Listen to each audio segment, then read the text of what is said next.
All right, good morning, everyone. Welcome to Market Prep. I hope you guys are having an amazing morning. Hopefully, you guys had an incredible day yesterday. We'll get my camera going here in just a second, but good morning, Peter. How you doing today? Well, Carlos, I've dried my tears, and I'm doing okay. Apparently, it was a tough tough Sunday yesterday, as we had an amazing game, a gold medal hockey game.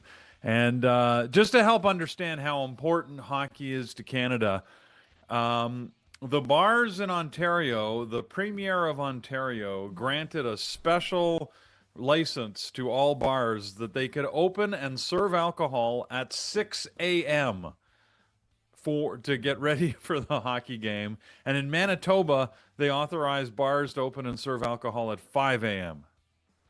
So it was anyway. So it was a highly anticipated game. What a game, though! Oh my goodness, I didn't even watch it. I was playing pickleball all day yesterday, but it was. I just watched the highlights this morning actually, and oh my God, what a game! So congratulations to the U.S. Good overtime win, but oh my God, your goalie Hellebuck stood on his head, and we just couldn't get anything past him. We had open nets. Like, how many open nets? Couldn't even get it in the great open net. Anyways, but great game, and looked like it was quite amazing. My son called home, and he lives in Scotland, and he's like, I can't sit down, and he was like all beside himself watching this game over in Scotland. So, in any event, we got lots going on, and you know what? Some people like you've heard of super chilled computers. When you get the really high powered computers that you've got the super coolers because they just generate so much heat. Carlos has gone to an extreme. He's got a super chilled, pre-market showroom, and had to actually Yes. shovel his way to the door to get there because it was like it's now an igloo, Yeah, I guess. it is. It is crazy, man. There's 2 feet or more. In the backyard, there's more because there's 2 feet plus the draft. It's like almost 2.5. But we got about 2 feet easily, and it's still coming down like full blown blizzard storm out there. And yeah, it's insane, man, insane. So parted for delay this morning, but yeah, I had to shove. If for those that don't know, I turned my garage, which is detached from the house, into my office, into my studio, which works great, because the kids are home in the summer, and I could do my thing here without bothering them and then bothering me. So it works out perfect. But on days like this, when it's raining, when it's pouring, oh, it sucks to have to, walk through it, right? And today was a tough one. So, but we're happy to be here first with you guys, getting ready for the week and getting ready for this market open. Go ahead, Peter. I was reading news about this blizzard, how they're talking about all these like storm warnings and blizzard warnings. It must have just missed me because here in Ottawa we got a little bit of snow, but nothing unusual. Certainly nowhere near 2 feet of snow. We got like 2 inches maybe. So Mm. just a normal day here in Ottawa. But it was I hear it's pretty shutting everything down out there. Oh yeah, New York went as far as like if they catch you driving in New York, you are getting fined. It's not like, hey, this is it's What? not. Yeah, oh yeah. The mayor said you're getting fined. What? Like we don't want nobody in the street. It's that bad because there's nowhere to move. People start moving. What they're gonna do is they're gonna get stuck because you can't drive in this stuff. You're gonna get stuck. You're gonna make it very difficult for their trucks to do their job, right, and clear out the snow. So, yeah, they're gone as that far. So Whoa, it's wild. that You sounds can crazy to move, you me. can walk, you can take the train, but do not drive in. You're getting fined. Yeah. So it's wild, man. Wow. But yeah, I mean, I don't know where you go. I mean, the roads are completely blocked. You're in 2 feet of snow unless you have a off-road Jeep Cherokee that's set up for this. You're not moving. It's just you're just not going anywhere. So I think they really don't have a I choice even if they wanted to. I So guess. I guess you just don't have the services to clear the snow. I mean, I guess here, even if we had 2 feet no. of snow, like it would be cleared within hours. Well, I So, seen what you guys do up there. You guys got the melters, the movers, the sucking in the snow and throwing out in piles. We don't have that here, Peter. uh, But yeah, we don't have clearly. any of that. All right, No. guys. Let's take a look here. Gappers is brought to you by tradingterminal.com. Friends, you can always head over there and find the latest and greatest when it comes to trading tools, funded account, all that good stuff is there for you. Here's what it looks like today. A couple of things in the green, a lot in the red, with all the some of the tariff stuff going on into last end of last week. So that's affecting things. We'll see how that goes today. Yeah, we'll see how the market does. Before we do that, Peter, anything on our U.S. economic calendar for today? I don't see a whole lot on there. No, virtually nothing. We have factory orders that are coming out at 10 a.m. Expected to see some contraction in that. That rarely is that number negative, but today that's what we're looking at. But really nothing. It's essentially empty, this economic calendar. So yeah, it's going to be a pretty light day. We have a couple of Fed speakers out roaming the country, but yeah, not much else. Pretty quiet. All right. All right, we'll see how things develop here. I see you're coming in a little bit choppy for me. I'm not sure if it's me or Oh, what. Could be me today, Peter. Could be me. maybe. Yeah, the weather is just brutal, so it could be me this morning. So, pardon if you hear a little choppiness from either me or Peter today. All right, friends, let's jump right to it. Gappers list. Let's see what we got going on here. On the upside of things, we have ACLX. ACLX this morning. See what we got going on here. Looks like a buyout, a big jump, 80% flat movement on the pre-market. Does not look good for trading, Peter. Might be some kind of buyout. 38 million shares float this morning. That's exactly what it is. Gilead. I don't know. I say Gilead, but I'm not sure if that's right. Anyways, they're going to acquire this company for $115 a share. So nothing to see here. Nothing tradable, anyways. All right, we'll leave that one alone. And let's move on to the next one. It's going to be LEGN. LEGN this morning up 20%, 372,000 shares traded. And yeah, I'm not sure about this one. The float is 91 million, so higher float. Legend Biotech. I don't think we ever seen. We would remember that. Legend Biotech. No. What a great name. But Peter, what's going on today? Well, that's weird. Exact same news we just talked about. This is a peer to Celix, the one that's being acquired, and apparently it's moving just because its peer got bought. So the thought is that there might be more buyers out there, and someone else, one of the other big companies, might be looking to make other acquisitions, and they could be in the they could be targeted. But there's really nothing about this company itself. It's all speculation. So complete sympathy move. All right. All right, there you have it. I'm not sure how tradable that's going to be. I No. personally don't like it. So we'll move on to the next one. Here's going to be IBRX today. So IBRX, we are up 8.6 this morning, 3.2 million shares traded. Hard to borrow, even though 107 million share stock. It is hard to borrow. Immunity Bio, we have seen this before, and I can tell on the daily too. You can see on here we definitely have seen this in previous shows. Today, Peter, continue to move higher. Look at this, up 8.6, almost hitting $10 here. 958 is the high. So the pre-market, what's the latest and greatest?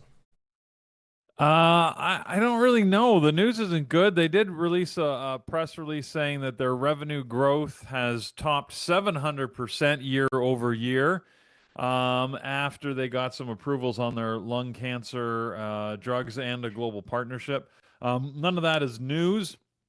Other than the top line number, the 700%, you got to keep in mind though. I'm looking at this. Their revenue is their sales are 82 million, so that's only like 4 Andrews.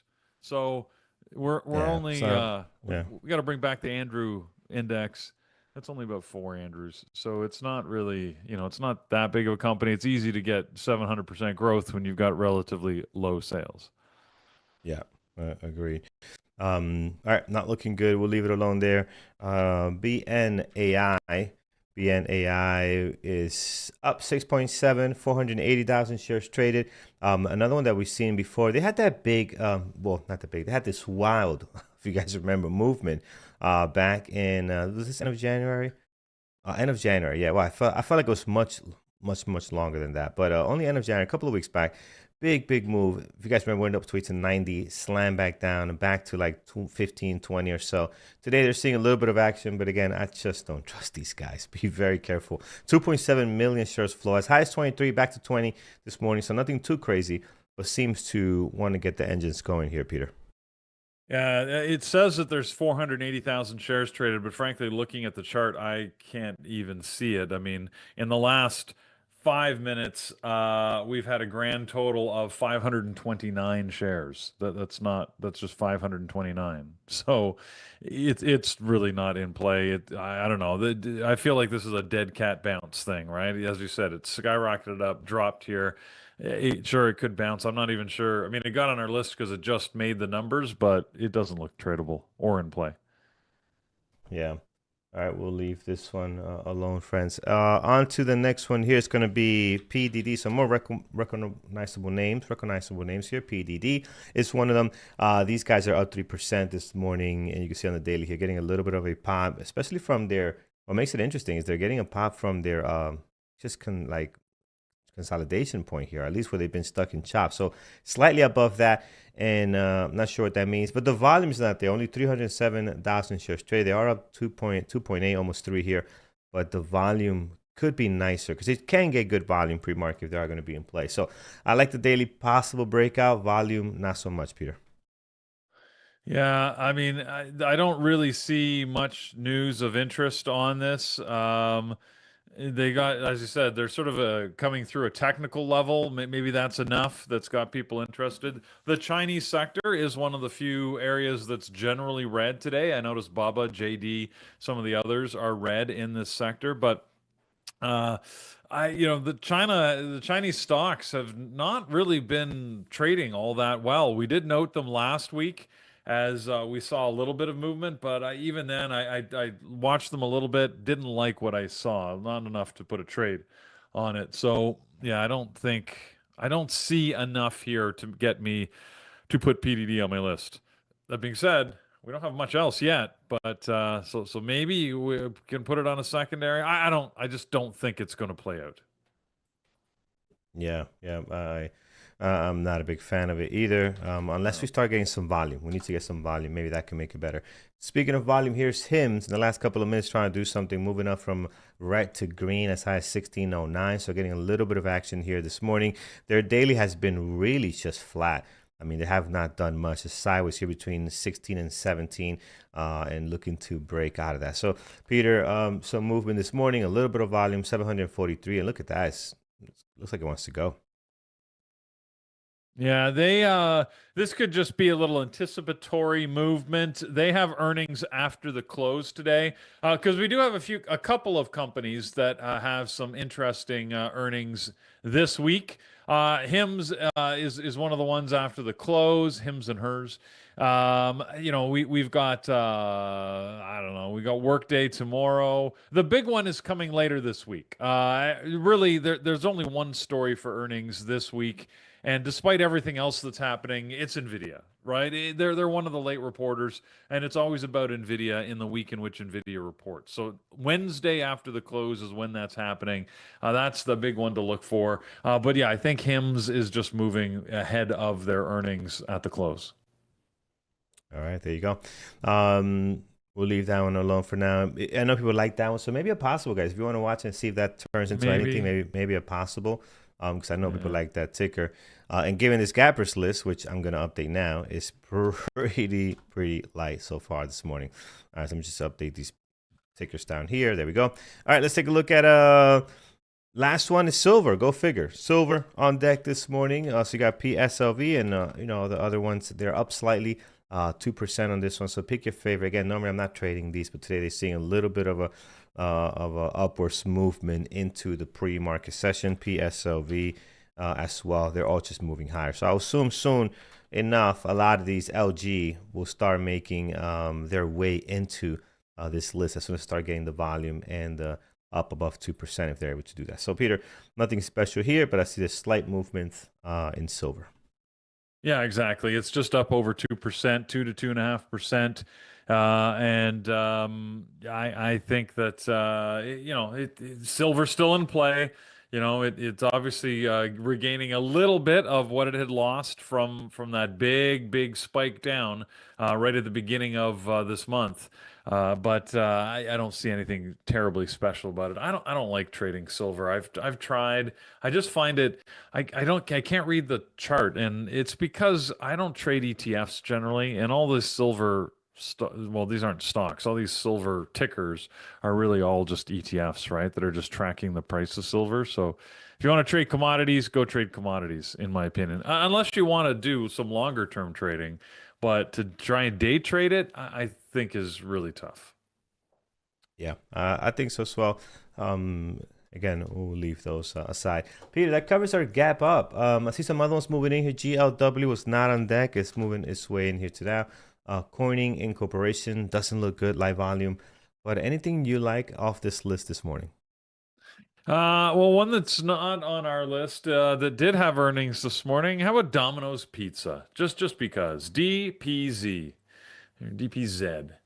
DPZ had earnings this morning. Mixed picture. They beat on revenue, so people were buying pizzas, but they missed by a penny on their bottom line earnings. Domino's is usually pretty much on target. I noticed that they are green, about 6%, very low volume. That's why they wouldn't have made our list. Typically not something that's very tradable, but I thought I'd mention them. Other than that, we've got yeah, that's about it. There's a couple of other earnings this morning, but nothing we typically trade. A lot of red, right? So I'm not going to be able to talk about much green stuff because most things are red. The one notable exception, I suppose, is one that's up 0.5% in NVIDIA. All of the semiconductors pretty much are red except NVIDIA and SanDisk, but they're both green this morning. So NVIDIA's just been a constant mover for us, a good opportunity to trade. So it's I don't have any news on it. Like I mentioned, really people are going to be watching it for earnings later this week. So sometimes that can dull its momentum and movement heading into earnings. We've already seen that. I mean, you just have to look at a daily chart in NVIDIA to see how much in a range it is over the course of this year. And you can even go back farther, arguably. I mean, it did sort of spike higher to a new all-time high. It did spike lower a couple times. But bottom line, for the last 6 months, it's pretty much just been in this range here, right? Yeah, it's pretty choppy in this range. So we'll have to see if these earnings on Wednesday is going to be the catalyst to move it out. And then, of course, the big bet is it going to be higher or lower? Which way is it going to go, if at all? So I guess we'll have to wait and see together. Yep, absolutely, friends. All right, NVIDIA, obviously, what we'll add to my list this morning. Pre-market looks pretty good here, pretty active, in the red, into the green now. So I will add that to my list, friends. So it'll be the first one on deck this morning, NVIDIA. All right, friends, continue here. Let's see what's capping down today. So capping down, leading the way, NVO. So NVO, Novo Nordisk. Ooh, that's not good. I know they've been on the hunt trying to press people or other companies, not people, other companies into not stealing their unique drug and this and that. But here they are, man, taking a dive down 15%, 13 million shares traded. First time I'm looking at this. Peter, who's getting fired? What happened here? Yeah, well, the big companies are often in competitions for drugs in certain areas. I find it fascinating how the drug companies compete like Hollywood movie studios compete. You ever notice that when Hollywood movies come out, like you get 2 or 3 movies that are all very similar, that come out at the same time? Why do they all feel like they've got to have like similar movies? One studio produces a superhero movie, another one's got to put a different superhero movie out. There's like, I always remember when like Armageddon came out, and then they had Deep Impact, and then they had, I can't remember, all these like asteroids that kill Earth movies that came out at the same time. Or, they all happened at the same time. Anyways, the same thing happens in the drug companies. And they had some disappointing, Novo Nordisk here had some disappointing results on their CagriSema trial, which because they were accelerating that to try and compete with Eli Lilly's tirzepatide. Anyways, and it didn't. It's not going well.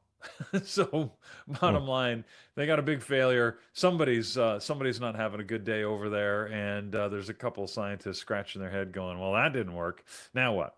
But anyways, this is all about, of course, the obesity drugs that everybody's changing, the miracle pill that is going to make everybody thin again.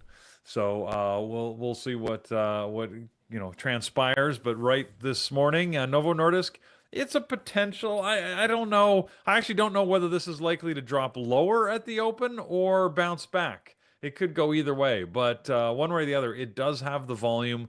It is a NYSE stock, keep that in mind, but it's looking actually pretty good this morning for its as a momentum play. All right, there you go. We'll add it to the list. It clearly in play, guys. I mean, look at the volume here, 13 million. Pre-market looks great. On my list this morning, right here next to NVDA. Oop, almost did that wrong. There it is next to NVIDIA. Okay, perfect. All right, friends, back to our list. Here we have ATOM. What is this? This is Atomera Incorporated, and these guys are down 15%, 441,000 shares traded. Doesn't look good. Got one big drop, and that's about it. It's just going sideways here. On the daily, on the other hand, though, look at the breakout in the last couple of days, right? So we've been hanging out around 2,050 cents. Got some good volume last week, and look at the nice breakout into 734, now sitting at around $6. So got some movement here. Float on this one is a little bit lower, 30 million shares float. Peter, looks like the news continues for Atomera this morning. Well, that float's about to be bigger because they're issuing a secondary. They're taking advantage of that recent pop-up in their price to issue $25 million worth of shares at $5 a share. So as you can do the math quickly, that's about 5 million more shares that they're going to put out there on the market. So that's usually not tradable news. All right. Not good there. Let's look at NCI's next. NCI this morning, Neo Concept International, I'm going to assume. We are down 7.6, 2.1 million shares traded. Hard to borrow. Float on this was a million. I mean, it's just a lot here. A lot of flags that I don't like on this one. So starting with that low flow of only a million shares flow. So I don't like that. Peter, not going to watch this today. Yeah, the company issued a statement over the weekend saying there is no clear catalyst for the stock price jump. We didn't do it. Don't blame us. So I think that's why it's moving down right now, because when the company sort of says, "Hey, man, don't look at us. We don't know what's going on," that doesn't support the growth. But somebody was clearly buying over the last few days to have pushed it up, and this is just a little bit of a pullback. Not tradable, I don't believe. Yeah, not looking good. All right, continuing here, friends. A-X is another one that's on here. Oh, look, recent IPO on this one. Only got 3 bars in the daily. So opened up last week with what I have here. Let me just make sure. Yeah, can't go back anymore. So opened up last week, saw a pop. Wow. Opened up, what is this? 23. I'm sorry. No, opened up at 50. 50, right? Yep. And then dropped all the way down to 18, back to 20 something. And since then, it's just eating the dirt here. This morning alone, as high as 35, down to 14. Can short it, hard to borrow. Usually that happens with these newer IPOs. You don't have that flow. And it is also a low flow at a million. No, I'm sorry. This one is, where'd it go? It was just on here. Now it disappeared. It was just on my gap up list. Am I bugging? Yeah. It was just on here. Gap up or gap down? It was gap down. Yeah. Oh, it's because it went above 2%. It went above 2%. It's only down 1.9 now. Okay, so it's working. Not bugging yet, Beth, but it will come. It will come a time where we'll be bugging, and it'll be even more fun than it is now. But no, we're not going crazy just yet. Peter, what is your thoughts on this one, man? Like you said, recent IPO, so we don't have a lot of data to go on. It doesn't look all that good. This is not the type of IPO you want to have, where, like you said, you open at $50 and quickly sell off over the next two days to under 15. 2020 Biolabs is the name of the company, formerly 2020 Gene Systems, but they've got the right buzzwords. They are developing AI-powered laboratory-based blood tests for the early detection and prevention of cancers and chronic diseases. That being said, the market doesn't seem to be buying into it, so I don't feel this is going to be in play. It's got 600,000 shares traded, but I don't like it. Yeah, I don't like it. Careful, guys, on this one. It could be very, very wild, as you're seeing here goodness. In the pre-market. This must be run by a group of dads. If you go to their website, they've got this they in their about us thing, they say we pioneer affordable, accurate, actionable tests for conveniently accessed blah blah blah that avoid painful. I'm highlighting the A's because while they're lowercase, they put them all in red and then put in brackets. We call these advantages our straight A's. Oh my God, you people. What is going on here? Anyways, it's yeah, too much even for me. Look, and I'm wearing a dad joke shirt, and that's too much. So can't do that. You're on mute, Carlos. We can't hear you. Oh, I am you. I'm just saying, even for you, this is past the line, and it's Yeah, like the kids would call this. What's the kids who say? Cringed, cringed. yeah. Yeah, It's yeah, cringe. yeah. It's Cringe, cringe. man. I, Oh yeah. I'm okay. Obviously, I'm all good with the dad jokes, but when you put it on your website and make that your sort of go-to line for your company, that feels too much. Too Feels like a far. step too Too far, far. in my opinion. But anyways, Absolutely. All right, friends, let's continue here. The gap down list continues to get a little bit bigger. Every time I look over, it's like a few more lines, all right? So it's growing here.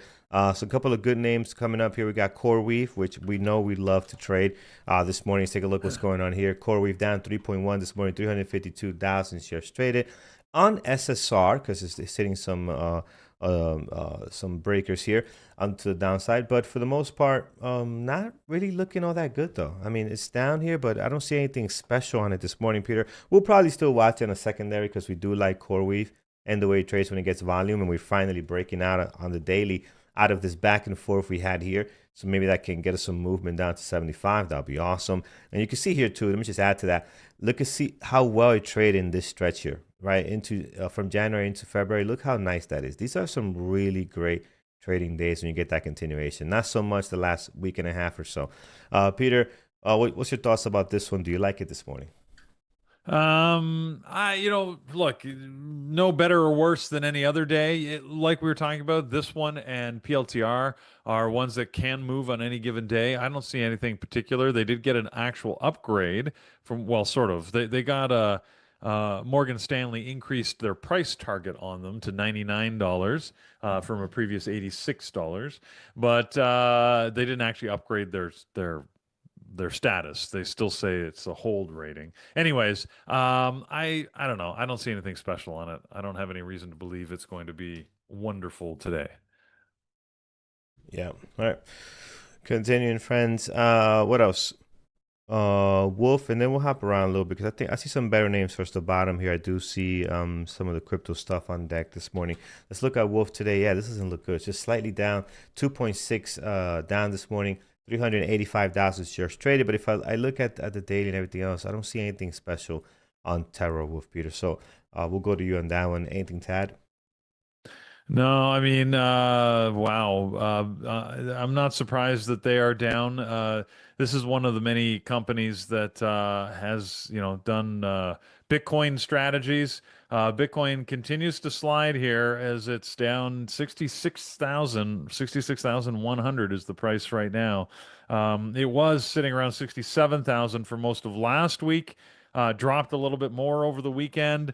It's tough times for crypto. So, just be careful out there if you're thinking of looking at the crypto markets. Don't know where it's going to go ultimately, but it's certainly not in growth mode.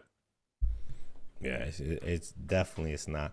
All right, Peter, let's stop here. I mean, there's a lot coming up on our gap down this morning. Seems to be just sector related. I see some quantum. I see some Bitcoin on here. What's the latest and greatest? Or anything else you like this morning off this gap down list? Yeah, well, there's a lot of stuff on there. Like you mentioned, quantum stocks are hitting it. Quantum just doesn't do well in quiet, right? Like it needs continued momentum. It needs, this sort of news. But they said from the beginning, quantum is still years away, and there's time for it to develop. So I think the problem is it's going to be because it was such a driven market over the short term. It's if we start to see less confidence in the market and a drop overall, the quantum could get hit more than others because it's just going to be one of those where people, while they put their money in, expecting growth, realizing that maybe they should come back to it when we get the next growth spurt in the market, they could drop. So, quantum might be a target. Again, today, tomorrow, next week, who knows, right? Like, it doesn't mean that anything's going to happen immediately. I see Rocket Lab on our list, RKLB. I always like it when Rocket Lab hits here. Again, no real news. It's sort of like people are again pulling back from this sector. Remember, there was all that speculation at the end of 2025, right as the year closed, with the news that SpaceX was going to be going public. And while everybody's excited, once again, right, there's nothing new in the sector, and that lack of news has got everything just sort of sliding downwards and to the right, right? As everybody's like, yeah, so it's still exciting, but well, give me something new, right? You got to always have that new little carrot, that new little feed out there to keep people interested. And because it's not coming, we're seeing Rocket Lab and some of the aerospace also slide. There's just stuff in a bunch of sectors here, Carlos, that I see dropping. I think you can pretty much pick anything. Pretty much all of the Magnificent Seven is down. I mentioned NVIDIA as the one thing that's gapping up. I noticed Google is also slightly green here this morning. I don't see any, notable news on it. They did get an upgrade from Wells Fargo, giving them a $387 price target, which would put them at a new all-time high. So they think that AI is going to continue to push this. Who knows? Um, yeah, I just don't know what to look at. So when I don't know, I'm going to go back to the usuals: NVIDIA, AMD, Tesla. They're always my top three, and then we'll see what else moves. Apple, which has been a contrarian mover, right? Every time at the open when the market goes up, Apple goes down, and vice versa. We'll keep an eye to see what it does today. Doesn't look like it's doing anything special so far. Not to say that it couldn't, but yeah, I think it's a day of the old regulars. Maybe what we Yep. should watch is we need to watch Las Vegas, Carlos. Las Vegas. Oh yeah, these guys they're there now, right? Or on their They way? are. Oh, They are. nice, If nice, you nice, nice. show my shared screen, and I Yeah. noticed that Mike is alive. He's awake. He's out there in Vegas. Yes. Nathan, he was also in the chat room saying hi. So there you go. There's Nathan sitting on Santa's knee with Nice.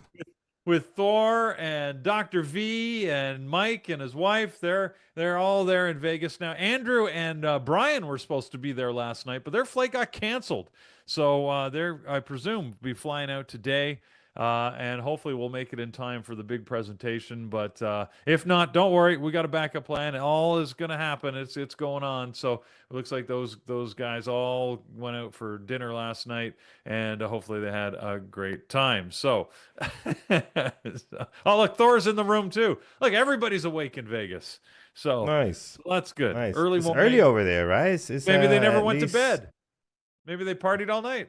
there we go. That I don't sounds know. about right. I love me some Yeah, Vegas. Yeah, could be. yeah. Um Could be. Also, my friends, yeah, talking about flights canceled. We had about 3,000 flights canceled just in the Northeast area. So all the airports affected here. Wow. I mean, it is insane. All right, friends, let's so I think we're pretty much set, right? What else we got, Peter? I think that's about it Oh yeah. for us today. I don't Oh have yeah. much on my That's list. I forgot about that. What? What happened? Yeah, sorry. Just on the Vegas, Mike is reminding me that yeah, where's John? I haven't heard from him. He's not in the picture. So I guess he hasn't made contact. John, for anybody who's a friend of Bearable Traders and been around for a while, John Hiltz, who trades his high of day breaks, he is not a very he's not a happy traveler, right? He's a grumpy guy and takes pride in that. And I love his dry acerbic wit. And but every time he's traveled, there's been a story every single time. Well, I'm not And sure. He's in Boston, right? So I'm not sure how bad he I got think hit, yeah, but that's true because there's a storm. Yeah, it's so bad. It's bad. who Yeah. knows? So there's got to be another story, right? So and yeah, apparently he was supposed to get in at 1 a.m. Mike says. So being that they haven't heard from him, maybe he did get in 1 at a.m. and has just crashed because he's so tired. Maybe he's still circling the tarmac, or maybe he's shoveling the runway for them to try and allow the plane to take off. Yeah. Who Yeah. knows? Well, if But he's yeah, I swear to God, like he hates to travel. He makes that well known, and I understand why. Because again, he's got a story every time. Sometimes you think he's making it up, but it seems like every time something happens. So what happens this time? Looks like he's flying in a snowstorm. Oh my goodness. yeah, Anyways, I don't know if he's gonna be flying in this, man. This is what it looks wow, like outside right here in New Jersey. This is my is that driveway. your driveway? That's my driveway, and it's still coming down, Peter. Wow, Like this is this morning. Okay, it is still coming down. This is the front of the street here. I mean, it is. wow. These trees are 4 feet or so, maybe five or so. And this is me trying to get to my office this morning. You can see here the Oh. snow is up to my knees, guys, and it's still. I mean, it is something. so so yeah, if he hasn't flown Wow. out today, I mean, I don't know how it is in Boston, but if he's in anywhere in the tri-state area, you're not flying out. You're not getting anywhere Wow. today. Um, all right, friends, and again Okay. For Canada it's nothing, but for us here in the U.S., this is like schools are gonna be closed for like another 2 days easily. Snowmageddon. Yeah, exactly. Um, Snowmageddon. All right. all right, friends. List this morning again. Not a whole lot that looks a blockbuster. I got NVIDIA, I got NVO, I got Apple. Let me type that in correctly. And let's go to you guys. See what you guys like this morning. We'll start there, and then see what else we can add on to this list. So this morning, heading over um to you guys, looking at chat, looking at X. Anything special you guys like this morning? No, you guys don't see anything either, I guess, right? I bet the kids are happy. They're stuck home. They're loving it. They can't wait to get ready and go outside and start playing with the snow. But yeah, they are happy. Google, yes, we did just talk about Google. And Megan, yeah, Megan posted a non-snow picture just to show off, and it's like it's only half downloading. It's like I can't. It's like downloading pixel by pixel. It feels like what are we? We're back in the yeah, '90s here.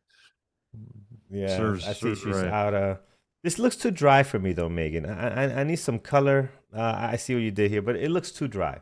I need some color. I need some green. This is that California look that I don't know why people enjoy so much. They love it.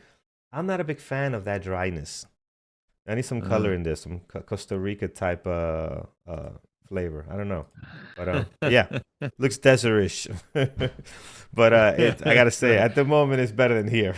So, Yeah. all right. All right, NVIDIA, NVO, Apple, Google's a good one. You guys mentioned it. It's going to put it on here. Let's look at MU this morning. MU, nah. So. I mean, you do have it. You're down 1.3, 800,000 shares trades. Just looks like a lot of the stuff that we've been talking about, kind of what Peter mentioned, right? There's not a whole lot that's doing its own thing. MU can trade very well, so I will add it to the list here today. I will put it in a secondary. How about Tesla? Did we talk about that one? Tesla this morning, again, also down. All of them looking the same, down about 1%. 629,000 shares traded. So again, I don't see anything that sticks out. It is Tesla. We will add it to the list, of course. We will wait for the volume to come in and see if we could trade anything on it. Gold and silver, Drew Patel. Yes, those are in play. I'm not a big trader of those, but if you like those, you can definitely put them on your list. And what else? What else? And that's pretty much it. I think that's what I'm going to go with now. So, friends, let's head over to where the color, the weather's always great. It's going to be bearbootraders.com, right? So you can head on over there. Click on webinars so you can see what's always happening. Megan says she is sunburned. I bet it's nice out there. And let's head down over to Monday. Right, here it is. So Monday, Peter will let you know what's happening today. Well, Carlos has got windburn. That's almost the same. So Yeah, very from the close. cold winter winds. Oh, well, anyways, yes, it's Monday in the chat room. And like we say, the weather doesn't affect us here. We keep going no matter what the weather's like. And we have our sessions today. So the rescheduled, I'll start with that boot camp onboarding. If you're thinking of signing up for boot camp, you get a lot of pre-work before the actual boot camp starts. So the next boot camp won't start till May. But if you want to get ahead of things, you can look at the boot camp. Now, I know it was rescheduled. Mike, the date here is clearly wrong because it says January, and that is incorrect. But I know that we didn't do it on Friday, so you're doing it today. Maybe you can just confirm for me what time that's happening. That would be good. And then, of course, we got the onboarding session that happens tonight that Carlos always leads. Rain or snow, he's like a mailman. He'll always deliver no matter what the weather is. So that's going to be happening tonight at 8 p.m. For all of our new members or anybody that wants a refresher on how you can take advantage of your Bearable Trading membership and maybe to get started, little tips and tricks to get going on your trading journey. That's at 8 p.m. in the onboarding room for all members. So everybody, hopefully you will join Carlos there this evening. It's always a good session with excellent questions. So well worth attending just for the questions. Even if you just want to help answer them, that would be great. Nathan, confirm for me. I know you're in Vegas. So assuming he's not down at the tables or playing craps or something, he should be doing his order map session at noon today. He can confirm that for me. And then 2 o'clock, we've got Gary, who's going to be doing his open interest session, which is a new one that he started in the last couple of weeks. That'll be at 2 p.m. Those are both for our elite members in the webinar room. So if you're still listening, Nathan, maybe he's fallen asleep at the terminal. It's still too early there, or maybe he's mixing another drink. I don't know. It is Vegas after all. It's never too early in Vegas, nor is it ever too late, apparently. So, yeah. There was every time I say something like that, I always think of there were these guys, man. That I was out one morning. I was up early because I'm on East Coast time, and so it was like 7 in the morning, and I'm at a drugstore, and there are these guys that stagger into the drugstore at 7 a.m. already. I mean, clearly drunk, and I don't know if they didn't go to bed or if they were, but they were like, "Oh man, it's gonna be a great day. Can't wait." And they were loud. They were like friendly guys, but drunk friendly. And they were like, "Man, it's going to be a day. We are going to get effed up today." And I'm thinking, dude, you're already there. Like, I thought, oh, it's 7 in the morning. You guys are toast. Anyways, that always makes me laugh every time I think of those dudes. All right. Because they asked me where I was from like 4 times, and every time I told them Yeah. somehow Canada didn't compute for them. They were like, "Where's that?" Like, That's only this couldn't huge piece of because land it up wasn't north. it wasn't in the U.S. They couldn't get their head around it that I was from somewhere outside of the United States. So, anyways, That oh is my God, you gotta crazy. love Vegas. It is entertaining, always entertaining. Anyways, Nathan probably has fallen asleep because he hasn't answered. But anyways, let's hope that session goes ahead at noon as scheduled. If you want to join us in the Bearable Training community, we always have fun. And if you're, by the way, in the Vegas area, you might want to sign up to the Money Show and go visit. Andrew's doing a live trading session that's going to be happening. He's also got a presentation, plus all the other great financial information. So that's I think it's happening. Must be in some of the conference rooms at the Paris because I think everybody's at the Paris. So there you go. That's where you can go and see them over the next couple of days. Should be a lot of fun.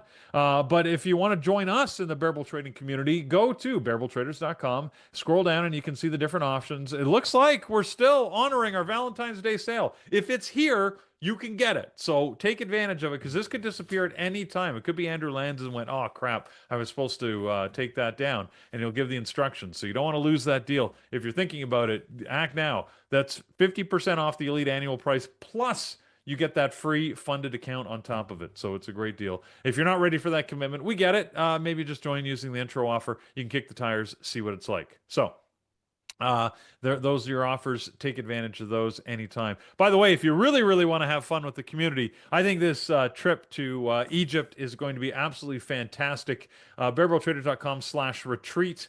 You can go there and find out the details about that.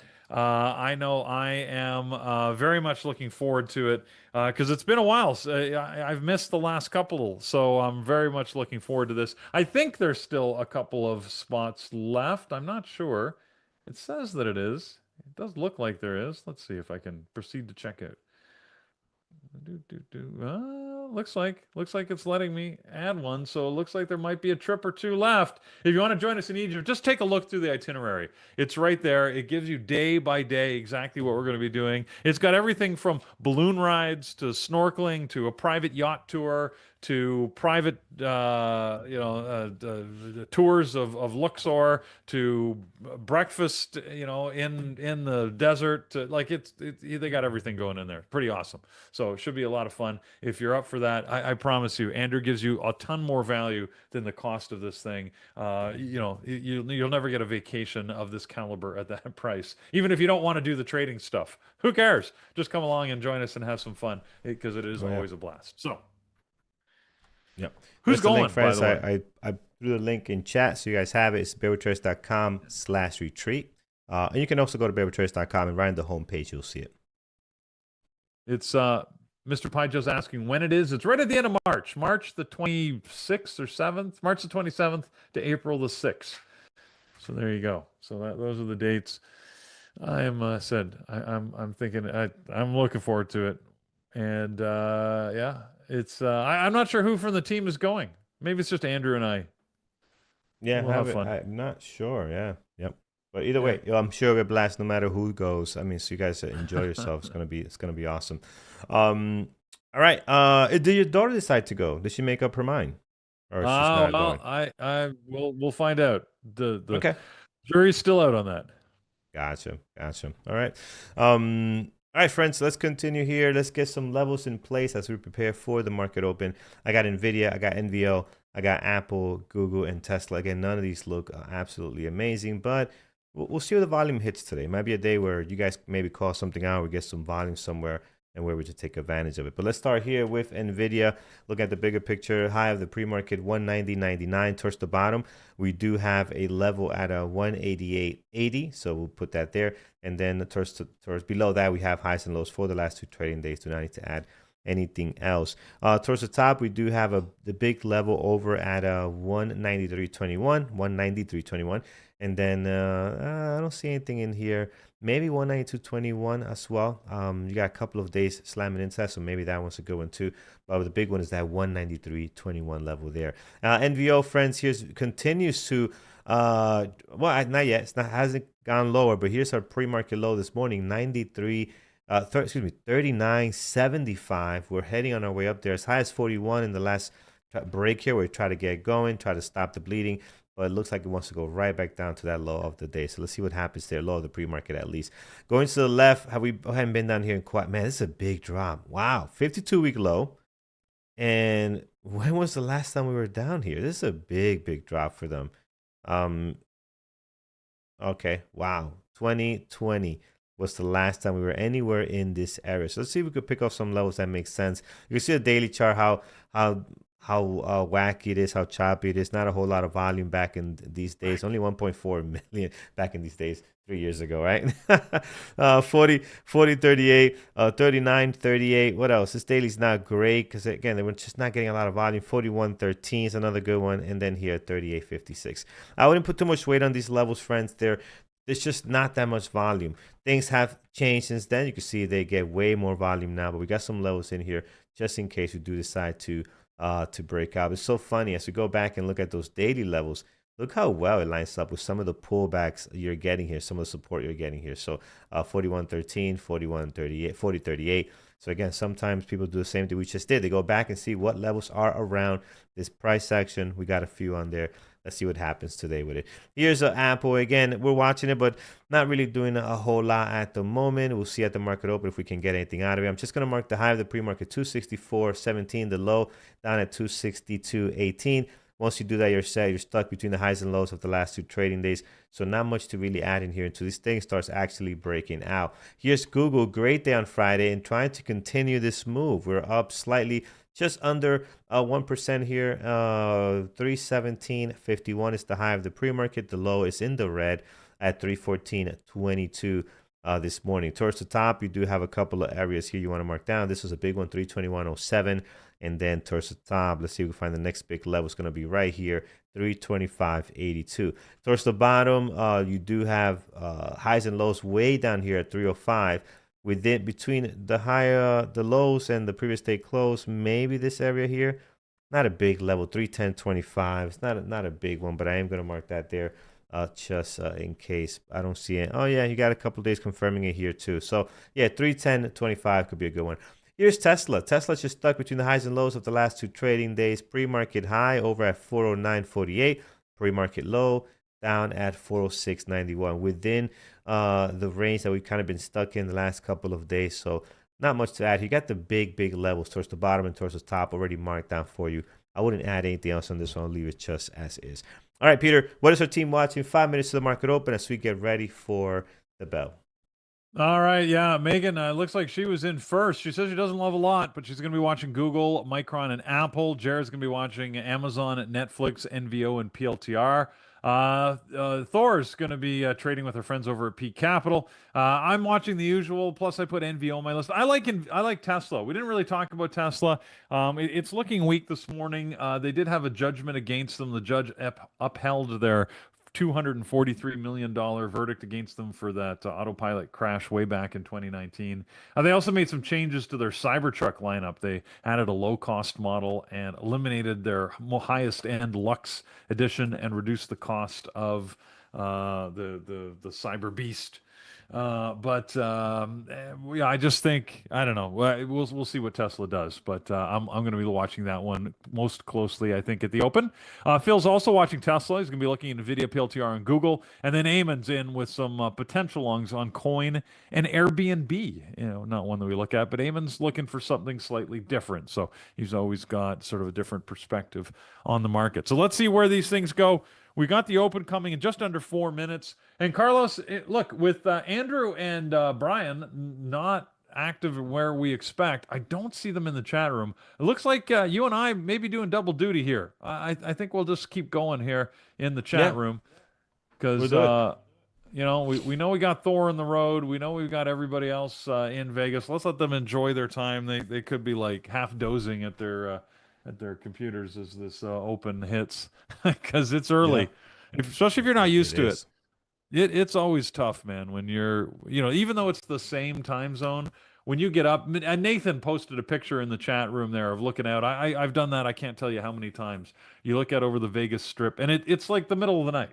I mean, Yeah, it could be 11 p.m., it could be 3 a.m., it could be 6 a.m., but it doesn't matter, right? Because you're getting up at 5 in the morning to start your trading day to get ready for things, and it's dark.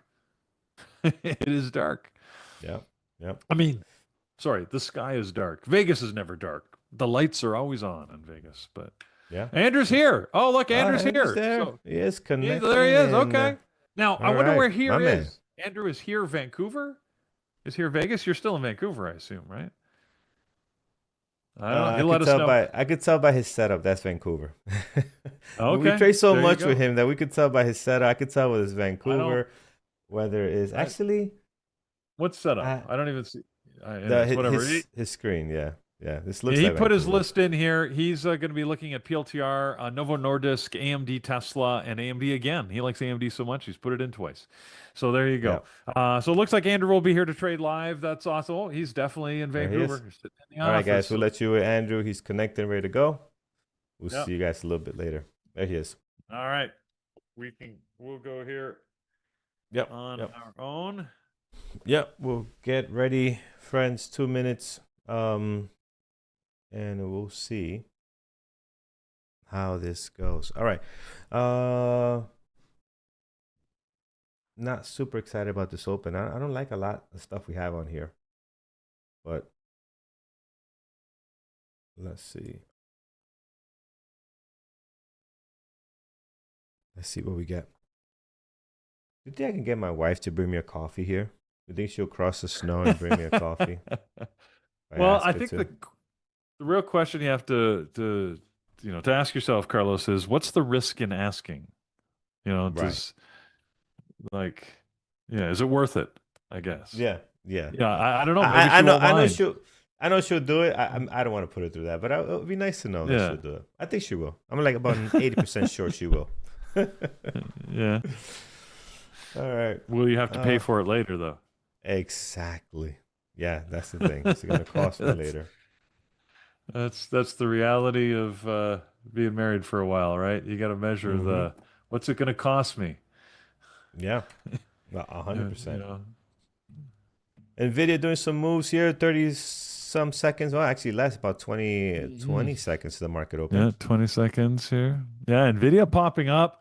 Tesla moved down and then popped back up. So I'm still bearish on Tesla, but we'll see. The market is pushing higher a little bit here at Yep. the open. We'll see what happens. We got 5 seconds. This open is going to go. Here we go. Here's the There it opening is. bell. Now, I told myself that I was going to take it easy here at the Open and not go crazy like I did on Friday, trading a million times. But I still, oh, come on.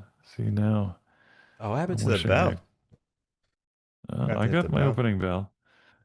You lost the All right. bell. NVIDIA rocking here, friends. Mm. Wow, NVIDIA. Good, good, good. NVO, nothing. Typical nicey The stock. market, wow, the market is really pushing higher. Tesla isn't able to pop higher. Mm-mm-mm. Wow, Apple. Everything's gone. Everything's doing very well to the upside. I like that, Ben. What is the risk to reward on that request? That is key. All right, there we go. Okay, partial. I did go into Short. Tesla short. I Yeah, did it. nice. Carlos. Nice. Oh, look at Good, this good, good. baby. Come on, let's go. Below 405 is what I'm looking for. Let me put this on the screen so you guys can see it. Yeah, see that nice There we drop. go. Let's see if it can There get we four or go. five. So come on, let's go. I gotta get a lot lower than this. There it is, Peter. There we Four, go. five, Okay, 12. another Nice. partial. I didn't quite get the fill I was looking for, but so you can see my entry is way up at over 407. So I've got a little bit of a Oh nice man, look, cushion here. it wants to go lower, I think. Let's see. Come on. Come on, Tesla. It has to look, Peter. I think you're gonna get the drop. Let's see if you get the drop here. Come on. It's trying really hard. There it is. There There it it is. is. 404.80. There it is. There we Oh, go. beautiful. Another partial. All right, so good. So it Beautiful. worked today. All What didn't right. work on Excellent. Friday did work today. Yep. It's a Awesome better way stuff, to man. start. That Yeah. feels better I than it did like on it. Friday, that's for sure. Like it. I like it. Well, and I Um, told you guys, right? My premise that I was bearish on it. I just was waiting. I waited for a pop up, especially when the market was moving higher. So this is an interesting scenario where, because people always ask, do you look for the market? Do you need to go with the market? And I'm like, the market was pushing higher, and Tesla could not. It just couldn't move yeah. higher. So that actually helped me make the decision. The fact that the market was moving against Tesla, and Tesla, wasn't really able to get much over this 407. So I went short. I was going to get out if it went over 408, by the way. My stop was Mm-hmm. roughly a little less than a dollar, right? About 70, 80 cents. Yeah. And so we'll see what we get here. Maybe Nice. today I can get a move down to 400. Be nice to get a pullback to VWAP, Carlos, and then I can take a VWAP so add to my short. Yeah. Yeah. Careful, Yep. especially being that my current average is so far above the VWAP. It's not bad, but we'll see what happens. I don't want to get ahead of myself. This thing could, spike higher and take me out in short order. So let's not Yeah. get Here's too NVIDIA, man. ambitious. NVIDIA looks like it wants to go for another run up on NVIDIA. Let's see. I don't find anything Yeah. yet. NVO finally getting some Carve. volume. Yeah. You gotta wait for that volume to hit on a NYSE stock like NVO. Yep. Start to get some here. Could be a nice breakout of 40.38, but I don't have a setup here. I don't have a strategy for this right now. Tesla, man, there's a whole bunch of orders at 400. God. MU above the VWAP. Interesting setup on MU. I might like the MU long for a 5-minute ORB breakout, VWAP breakout. You got a lot going on there. I might like if we're gonna go long here. Let's see. Uh,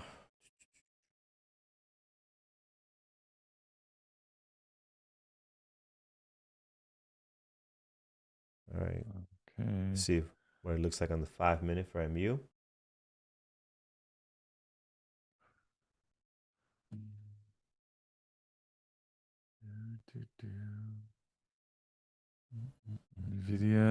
NVIDIA can't, NVDA, now I'm talking like Andrew. NVIDIA can't NVDA. get higher. MU All right. lost. I added to my MU won. short. We'll see if it pops up here. It's going to stop me out pretty quickly. I was waiting for that push back below the VWAP. Uh, hopefully it won't, but hopefully my ad wasn't premature. Although it's now gonna don't stop me out. Don't do it. No, no. Ah, darn it! I got stopped out. Gotcha. Oh Going well. long MU, Um, friends. Long MU. Careful with the number of shares on this one. Remember, I gave this thing like $2, so taking less shares. My stop is 419.44. So let's see if we can push higher. Again, careful with the shares because you literally can get $3 very quickly. So again, just manage your risk, right? Given this stock at $2.50, it's not a big deal. You kind of have to really. I You're added giving too MU aggressively. 50 cents or a dollar, you're going to get stopped out. Oh, Oh, yeah, I knew where I needed to put my stop, Carlos. I moved my stop down too aggressively. Look at that. oh, it's Missed the working, man. continuation move. Yeah. Yeah, I know. Ah, I you had missed the you had it. continuation Yeah, move. I you know. had I the right had it. Oh idea. well. It looks like Still it's gonna working on drop to that. 405.50. Still a great trade, man. Still, regardless, you got the original play here. Four 400 would be the play. Let's see what happens if it manages to drop this area below 404 would be the next. Basically we're just looking at whole dollars on Tesla. Yep. Nvidia's back at the VWAP. Let's see if it bounces here. Yeah, my MU is struggling. I don't like that we haven't made a new high, so I might get out of it before here. If we continue to break, here's my MU at the moment. If we continue to break this below this, like this has to happen quick. We should break this already. Get that momentum over to the high of 425. It's struggling. If that continues, I'm not gonna wait for 419. I'll just get out. I'll get out before then. We can always get back in, but I'll try to minimize the loss on this one if we're not gonna go right away. So it's taking too long, I feel. Yeah, that's too bad. That's too bad for me. Yeah, because you right now you would have had a partial at 405.50 Oh, yeah. of that ad. That would have Yep. been awesome. Right, friends, we at least need 425 here to make this worth our while, right? Because just the number of shares we took in our risk. So above 425, just to make the numbers work. I do like the 5 minute too. 5 minutes kind of doing this engulfing as well. So you're kind of getting that going in the 5 minute. If we can close above and just get some momentum, will be nice. SPY's moving higher, so that's helping us. Let's see if we're gonna get what we need here. One and done in silver, very nice. How is SOV doing today? Yeah, look at that. Yeah, silver trades well. I mean, there's a few times we've seen this just like this type of market open Oh, where it goes and it pushes higher. You're seeing interesting. that I here. don't I don't like trading it, but I mean it looks I don't like, very nice yeah, and smooth. yeah. I personally don't Yeah. like it, but look at this. Now, looking at it here, what's your strategy? Like, I don't have a strategy here. Okay, 425 on MU, friends. Ooh, very, very nice. Let's see. Oh, wow. You got the Yeah, let's pop see there. if we So, can get it out there. We're sitting just above 1R. I want to be patient with this one. That's the thing. When you give something $2, you got to wait a lot for it to, like if I had a tighter stop, this would have been a partial already for sure. But I want to see if we can get something else going here. SPY's not helping though. So, we take what we're going to get, what we're going to get. If that's what we're going to get, we'll take it. Partial here. And now you're going to go higher, of course. You're such a... Now you're going to go higher. I'm telling you, man, they're out to get us. They're out to get us, Peter. They are. Like, why you couldn't do this? Look at this. Oh, my goodness. It's okay. It's like, Oh, literally, I Carlos. decided seconds ago that you're not moving. I'm going to take a partial, and then you move. Yeah, Uh, that's not the market. It's me. It's never the market, friends. But there it is. Two partials, 420, just under 427 there. Let's see if we are going to go green. Got the previous day close coming up at 428.17. That'll be our next target if we can get above that.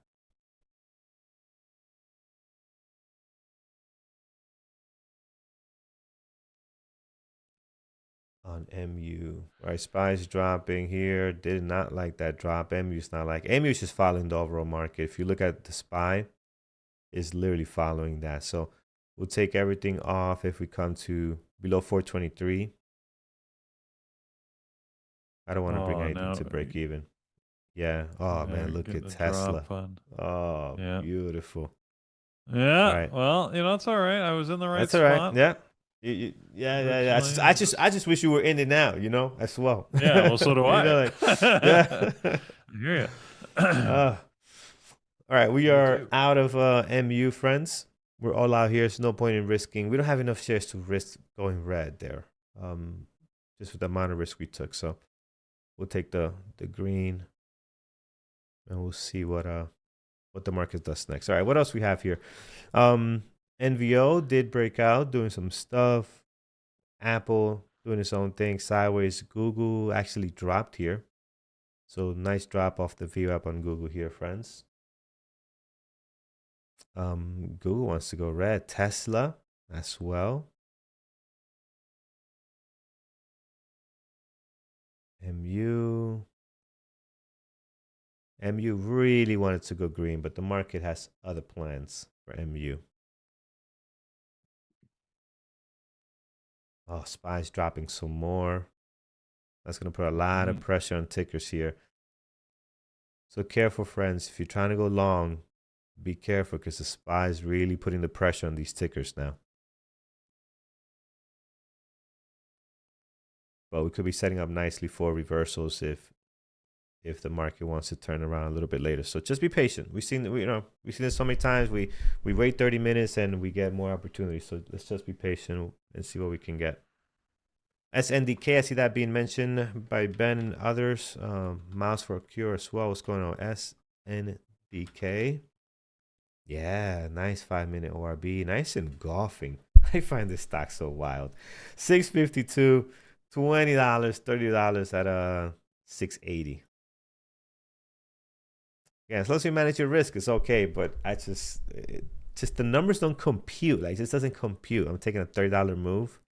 It just doesn't register normally, I guess. But there it is.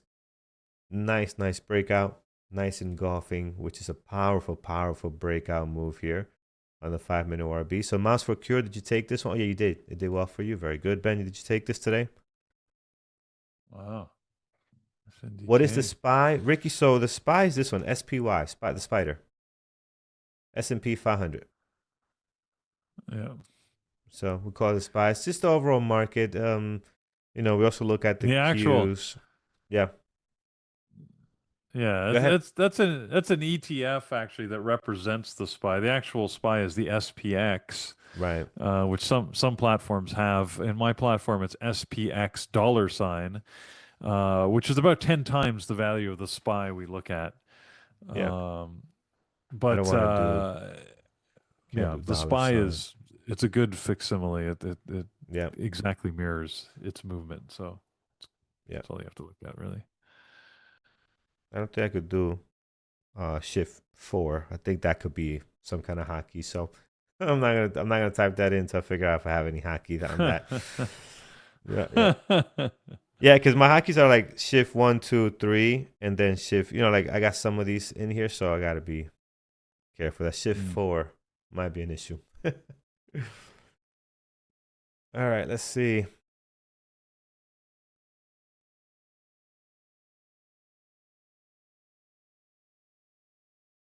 All right, SPY, MU, just still trying to hold the VWAP, like just still sticking on there. Short Tesla? Are you short Tesla? Or are you short in Tesla? Here is an interesting entry. but it looks weak, friends. It does look very, very weak. Yeah. Um, but I don't have an entry here. Like I would love to have a strategy where I can get in here. I don't have one. You know. Yeah, Um, even I don't. I mean, I was in earlier, but yeah. unfortunately, I over aggressive. Well, that's not true. I added well. My ad was actually in a great spot. What I didn't do, I didn't move my stop in time. I should have pushed my stop a little bit higher, and that was a failure on my part. Hmm.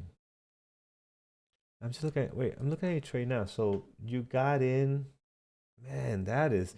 So you got in and it shot back up and then right back down before this candle even closed. That 1 minute candle. Yeah, What yeah. the heck? That's And I fast. knew I was actually looking at it. I was going to be moving my stop above the previous candle, but I didn't get there in time, and it stopped me out. I should have just Mm. jumped right back in, but I didn't. I didn't. I should have. Yeah, that is a textbook ad there, man. That is nice. Oh well. That is nice. You know. All right. Tesla continued lower, slower, getting some weakness here. Again, it's just this is my personal opinion. Again, doesn't mean it's right, and it just seems like it can reverse any minute here and go back up to VWAP. So again, just my personal opinion. There's a Wow. risk involved in getting short here after this. You got three You nice know. red candles on the 5 minute. Say You know what again. I missed here? Microsoft. Look at the beautiful VWAP retest and drop on Microsoft. Mm.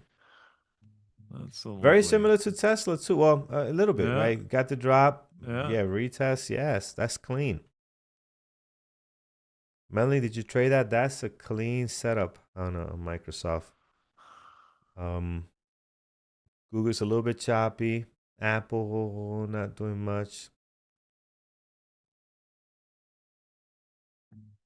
All right, so you got a couple of people that went short on Microsoft.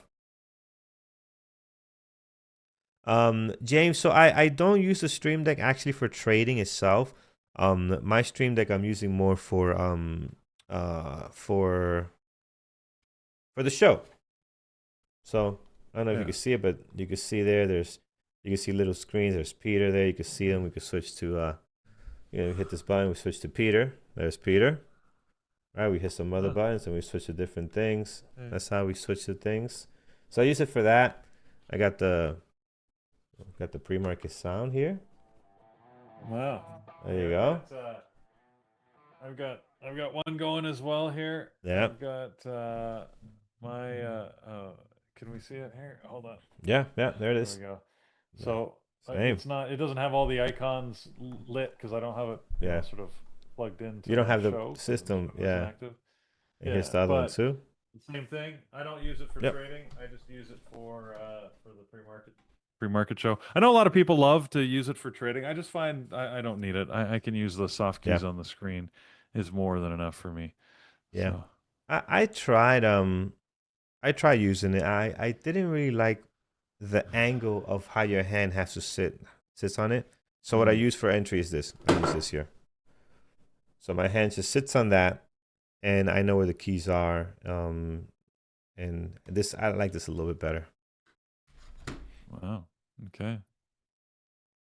Yeah, using this for years. Was actually I owned this probably 25 years now, I think. Yeah, you said it was for gaming originally, right? Yeah, yeah, originally for gaming. I'm like, I was having these hotkey issues, and my brother was like, "Why don't you try the gaming pad?" We used to call this the claw.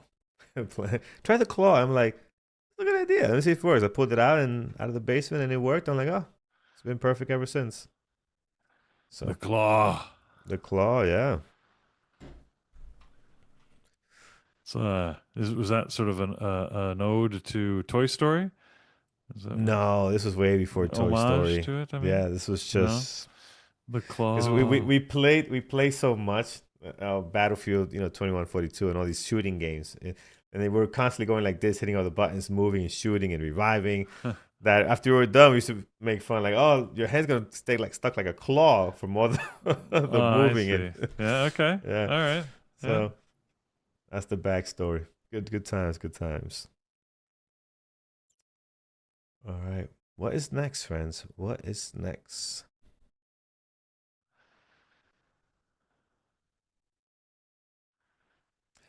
Liar, liar. I don't remember the claw. There's a claw from Liar, liar. Oh, I gotta watch the movie again. I watched it. I don't remember the claw in Liar, liar.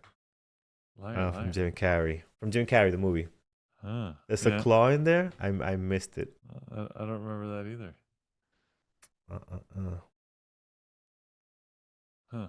Okay. I don't remember that. I don't remember that. PLTR is pushed up through VWAP, Carlos. It's it's on the rise here. There it is. Yeah, yeah. Let's see if we get a pullback on PLTR. Looks nice.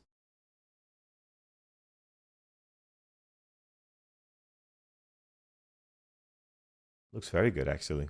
PLTR. Nice breakout. NVIDIA is popping up here from the VWAP where it was languishing for a while.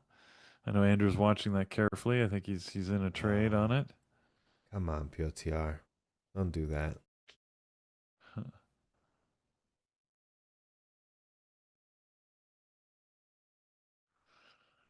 Is PLTR defying you now too, Carlos? It's gone, man. I was waiting for a pull, but it's a great, great breakout. Beautiful. But it's just kept going. Like it's not pulling back and giving us our kind of setup. This is where we're just getting in. Like I get the question like, hey, why don't you not just get in right here? We're getting in right here will work. But again, that's not my strategy, right? But here is it's just gonna go, and the SPY's helping it big time. SPY's moving up higher here as well. Yeah, I don't think we can trade this the way I would like, because now if it pulls back to the VWAP, it will be too much, right? You don't want that. You wanted it right here. You want it to break here. Here would have been the nice breakout right in this area, but it's gone. All right, what else could be reversing? And Google's at the VWAP as well.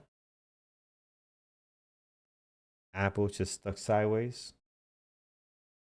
What about our buddy MU? Ah, MU, nice. MU going green. Very good, Yeah, very good. and you There it is. just hit that green level. Yeah. You like me are you get out of things pretty fast sometimes when you could Yeah. hold on longer. I know I have that bad habit, of course, but as you experienced as we all watched this morning. But oh, see, look at Tesla. Beautiful move down. What am I Yep. doing sitting here in the sidelines watching? But that's okay. That happens. I got my initial trade. That worked well. Yes, yes, yes. Um, gonna add PLTR to my list. And MU is so beautiful. PLTR is pulling back.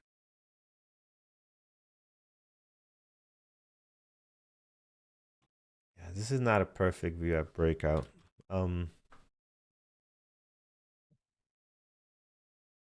It looked very good, but then it just kept going.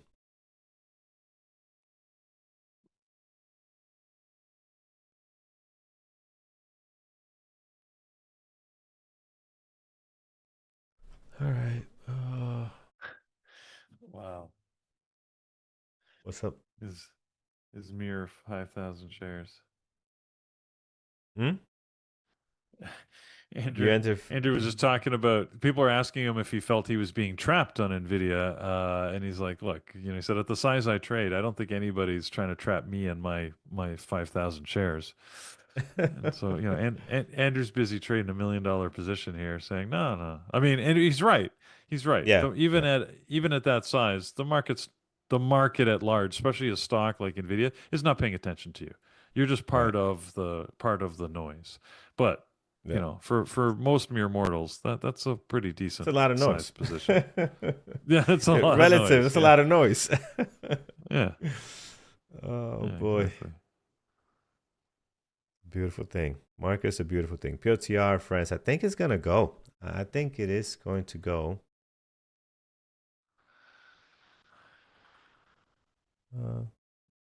Stop is not too bad. All right, I'm going to go long PLTR. Let's do it. Long PLTR. Would have loved this pullback to be much, much closer to the VWAP. But I still got to give it to the VWAP. So we'll just take less shares. And let's see if we can get the Okay. breakout. Yeah, let's see. It looks good. Momentum looks good. Setup looks good. Not ideal, but Let's see if we can get going. That's some expensive noise. Yes, some noise for sure. Agreed. Couple of Andrews can make some noise. Yes, Good old couple of Andrews. I love measuring things in Andrews. I like that. Yeah, yep. Yeah, why not? Might as well. Why not? Why not? All right.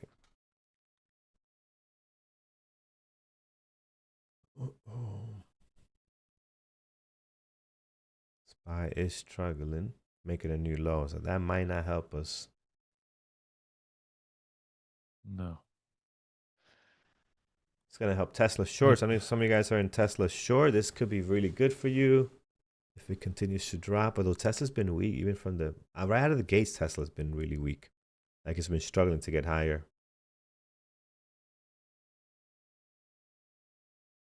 Yep. Eyes on the SPY. Good.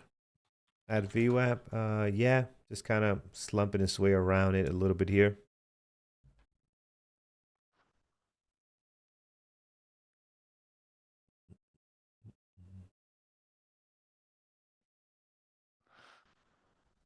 Very good. SPY's making a new low. There it is.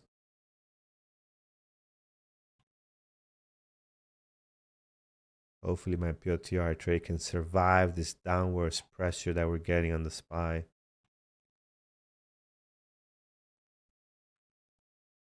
Yeah, let's hope so. Beat nuts, you know what? I forgot to check that. I forgot to check the Atlas on PLTR. That is not good. And you're telling me it's bearish. How dare I not check that first? Let's check. I'm gonna check it out myself. Oh, now they're I gotta right. go look at it. Don't tell me 428. that. Yeah, a lot of orders at 428. I forgot to turn this on early. You know, I'm still getting used to this. You know, it's fairly new to us, Peter. You know, after trading so many years, to get the Atlas going is fairly new to us. But man, it is such a great tool. I got to add it part to my checklist. You know, I got to add it to the morning checklist here. Yeah, you're right. It does look very bearish. Not by a whole lot, but there's definitely imbalance to the downside. We do have big orders at 35, 54 million up there. Not million, sorry, 54,000. These are actual shares, 54,000. I'm so used to Vira adding a couple of zeros and stuff, but that's 54,000 shares at 135.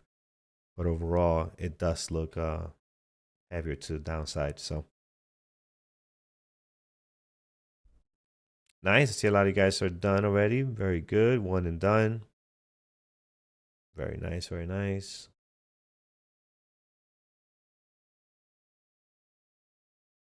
Very good.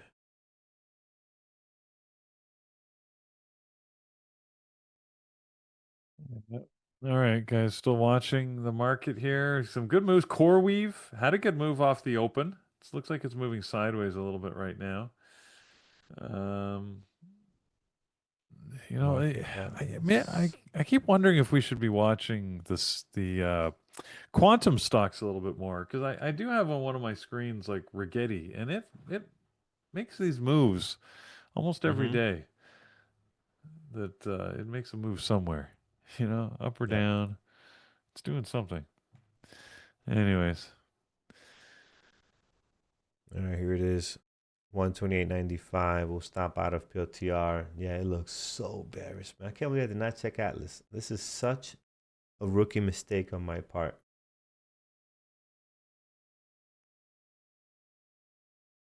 You got a lot of orders at 127.50 looks like on Atlas, so not good, not good. And the SPY is also so many things going against us. And the SPY is also continues to make a new low. That's not gonna help us at all. Yeah. So we're talking about Rigetti, RGTI. What's the other ones? I forgot them. RGTI. What else we got? QUBT? No. Yeah. No. What was the other one? QUBT? Peter? I forgot. Oh, I'm typing the wrong letter. QUBT. QUBTS. Oh yeah, there we go. There it is. Okay. Yeah, I don't know. Just besides Rigetti, the only one that looks great. The other ones are so. InfoQ is one of them. Haven't heard of that one. InfoQ. Well, not info, but you know what I mean. INFQ. Okay. All right, we're surviving, friends. Let's see. Can things turn around for us and PLTR? Stop is 128.95. We're trying to hold the VWAP, but this might take a while if it does work out. MU went green, 431. Oh, man. Beautiful. Beautiful, beautiful. I should have held on to this. I should have held. Like I should have. Hindsight is Yeah, I should always. have held on to this. Ah, such a beautiful trade. That's okay. That's okay. But I have done it where, like, you know, if my entry's so close, like if like my break even is so close to VWAP, I would, like, you know what, let me give it a little more room, see what happens. Right? I've done that before, and this time it would have worked out. Didn't do it this time, but would have worked out. Darn it. Are you calling out Apple? Apple is yes, at VWAP here. Let's see if Apple has the momentum. SPY is trying to hold off the bleeding for now and trying to head higher.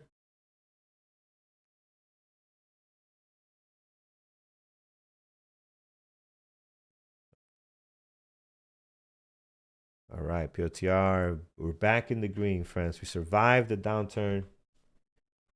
Can we make this worth our while? We would love 132.56 on this thing. Or just even the high of the pre-market, high of the day, 132.08.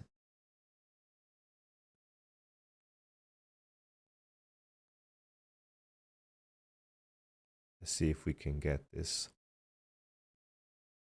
IBRX, long Apple. Okay, so you got some of you guys that are long Apple. Nice. I think it's a good trade. Again, my opinion doesn't matter. But, you know, personally, I think it's a good setup. If the SPY can help you here, if the SPY can turn around, you can probably get a nicer move going. But the SPY is still struggling. Look at it go back down here again. And that might affect my PLTR. So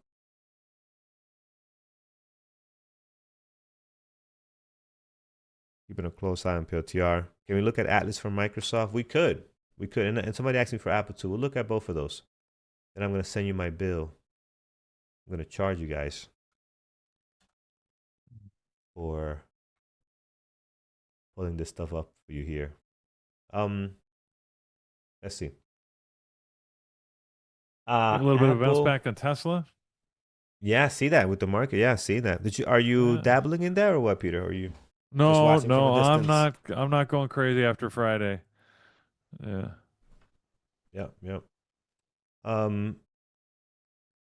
Yeah, so here Apple is, and they're working on fixing this, friends. I know it looks a little weird now, but you can still see the data. And they're working on getting this fixed. They're just doing a couple of updates. It's going to look a lot nicer once these guys are done. Let me see if I make it smaller, if it looks better. If I put it up against the corner here.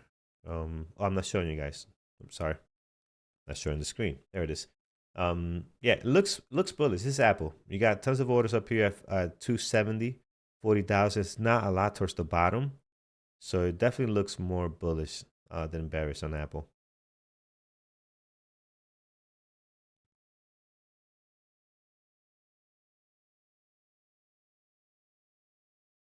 Just looking at our PLTRs, pulling back a little bit. And then let's take a look. What's the one you guys wanted to see? You wanted to see Microsoft. Let's take a look at Microsoft. All right, so Microsoft,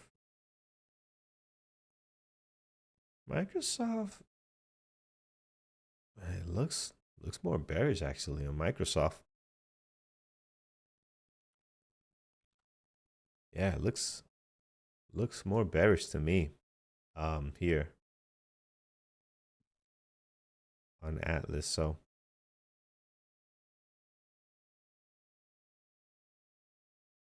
all right. PLTR struggling to get higher. Do we think the PDT rule will be relaxed? When you say relaxed, you mean do we think the PDT rule is going to come down to the new requirement, the 2,500, I think is what they're trying to do? Look at Tesla right back down. Yeah, SPY's pushing lower, man. SPY's making a new low. Tesla's not loving it. And this is probably going to hurt my PLTR. PLTR wants to stay green. PLTR wants to go, and the market is not letting it do its thing. It wants to go. MU wants to go. Everything wants to go north. But it's just the overall pressure. It's not helping here. So yeah, as far as the PDT rule, I don't know when it's going to be changed to 2,500, but it's coming. I think the market makers, not the market makers, the exchange. They want more volume. They want more trading, more transactions. And when you do that, when you take away that restriction, you're going to get a lot more people trading. So people that would normally do like a what's these things called? Not a funded account. What's those things called, Peter? When people put money, they buy like an account and they can get payouts. There's a name for it. Can't believe I forgot. Just thought about it this weekend. Um, not a funded account. You guys know when you buy an account, you trade, and then you get payout based on how much you made. What's that called? Not funded. A prop account. Yeah, prop firms. Yeah. So people go to those accounts, they don't have the funds, right, to day trade, right? That's the problem. You need to be able to day trade, get in and out, in and out, in and out. And if you're not able to get in and out without restrictions, then you look for other options, right? So those people are probably gonna not trade their own account. Why go to the firm when you can, trade your own money? So there's gonna be a lot of that. You still profit is not going anywhere. You're still gonna have that, but I guarantee you, this it's gonna be easier for people to trade in their own account, and it's gonna invite a lot more traders into trading because now they don't have that restriction. That's a big restriction. Not being able to day trade, only take 3 trades in a period of 5 days. You can't trade like that, right? So I think it's a good thing for trading. I think because now someone with a $10,000 account here in the U.S., that's a lot of money. You could trade. You could learn how to trade with $10,000. Instead of getting 30,000, now you can start with 10,000. So that's very good for retail traders. But like I tell people, is you have to learn how to trade. Like you're gonna blow through that 10,000 if you don't learn how to trade. So it's easier to get in the market, but you still have to learn how to trade. So do a funded account, do this, do that, do other things, and don't blow through that $5,000, $10,000 account. You know.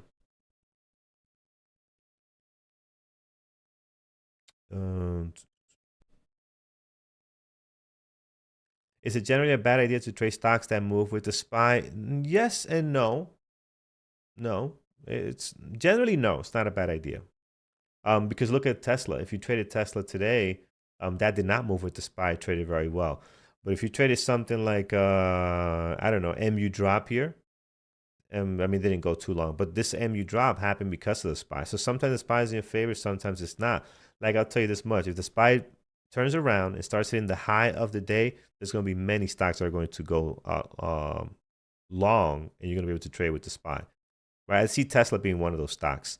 Like Tesla is setting up nicely for a possible breakout back towards the highs. And if the SPY starts heading in that direction, there's nothing wrong with trading. Actually, I like trading with the way the SPY is heading.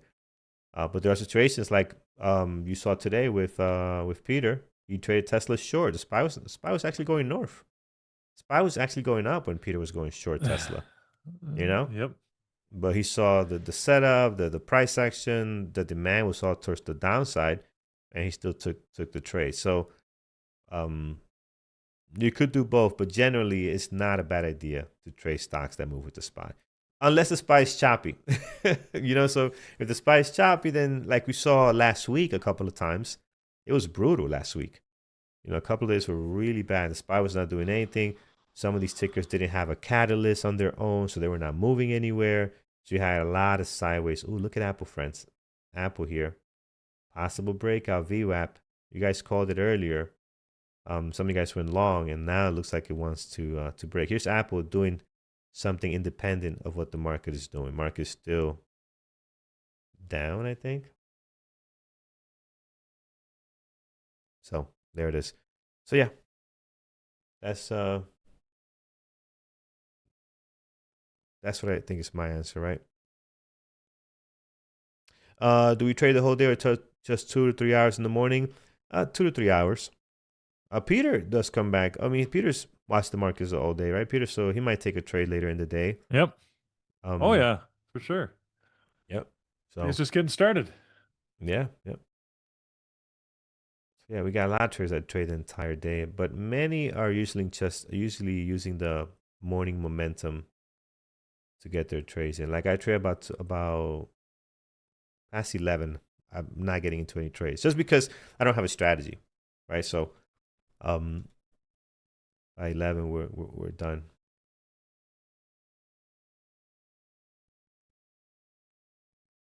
The $1,000,000 question: does the stock move the SPY, or does the SPY move the stock? Both. It's a chicken and the egg.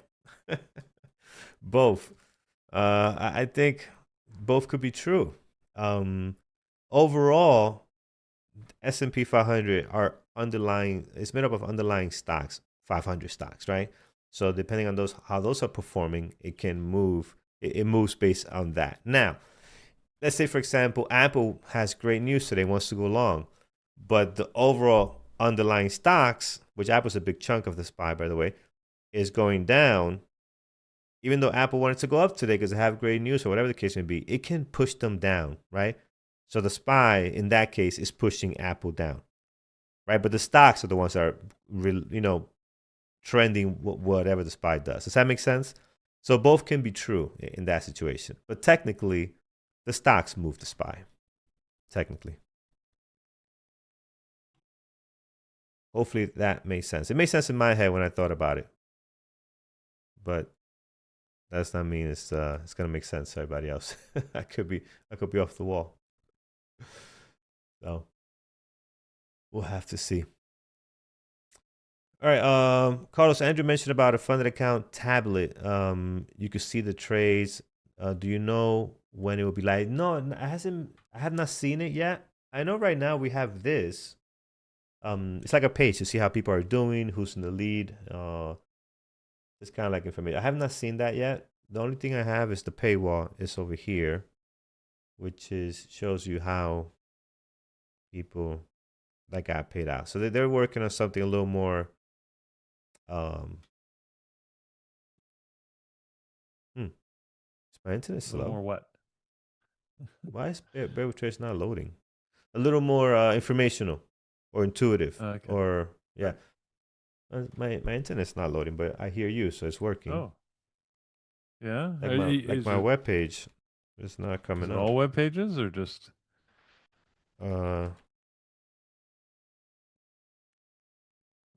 No, it's just my internet. The snow's weighing down Carlos's internet connection. Yes, it's weighing it down. Gotta go brush it off. Yeah. Let me see. Did you request that coffee? Were you so bold? No. I'm not gonna do that. I think that's smart. I think that's smart. We'll leave that alone.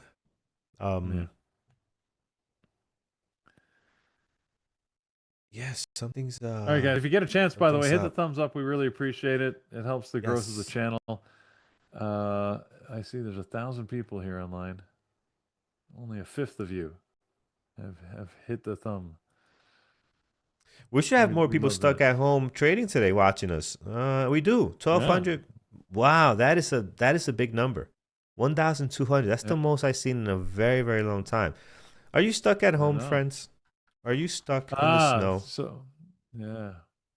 So, Eric, you're at what point does trading actually become trading and not gambling? I would say there's no transition from gambling to trading.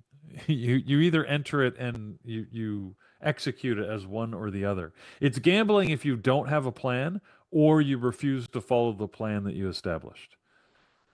then you're just gambling because you're just making random bets. If you're trading with a specific strategy in mind and you're executing against the strategy, then you're trading, win or lose. Because if you do have a plan, if you have a strategy that you're following, then you're able to gather information, you're able to make improvements, you're able to determine, what your ability to deliver and execute on it, how effective that strategy is. You can't do any of that if you're not trading against a plan. And it's a tough thing. Like again, since you're using gambling, consider it exactly like going to a casino in Vegas. We have people in Vegas right now. There are professional gamblers who have a very different approach than the casual person going down to the casino to have fun with a couple $100 at night, right? A professional gambler knows what they're doing. They understand the odds of each hand. They're playing, if you're a poker player, you're playing the player against you. If you're a professional blackjack player, you're definitely counting cards or using a plus minus system or something to be able to, understand when you should add or reduce your bet. Um, you have a system, you have an approach, you're playing against that approach. Doesn't mean it's a winning one necessarily, but you have an approach and you're executing against it. Hmm. That's the big difference. And again, there are unsuccessful professional gamblers and there are very successful professional gamblers. Same thing in trading. What makes the difference? Again, how much they treat it like a business, how disciplined they are, and how willing they are to actually do the hard work, to do the analysis, the assessment, the consistent application of rules. Like hopefully Carlos and I try and set a good example. We don't always succeed. Hmm. But Oh yeah. Yep. like my Tesla trade this morning, I got in, I knew what I was doing, and then I made a mistake on the execution, but I wasn't going to add the mistake by just randomly getting mad and then taking another trade against it. I'm trying to, be mature against that. Friday was not a good example. I go back and look at Friday. I shared my trades with you, man. I was all over the place, right? So, that would be a day of bad discipline. I'm trying to learn from that and do better. This is exactly what we do here every day. Same way Hmm. Carlos, right? Carlos, you had a trade, you stuck to your rules, you got in Micron, you sort of followed the rule set. And now you can look at it and go, oh man, look at that. It went green. It went all the way Yep. up over Yep. 430. Yeah, there was opportunity there, but it didn't sit within the rule set you've established for yourself. You could take a note out of this and say, maybe I want to take a look at that. Maybe I don't get out so early. Let's do some Yep. back testing of strategies and approaches. But that's something you do outside of market hours. That's something you do off of static charts. In the meantime, we continue trading the strategy we've established for ourselves and gather the data to tell us whether it would be a good plan or not to make changes. Yep. So.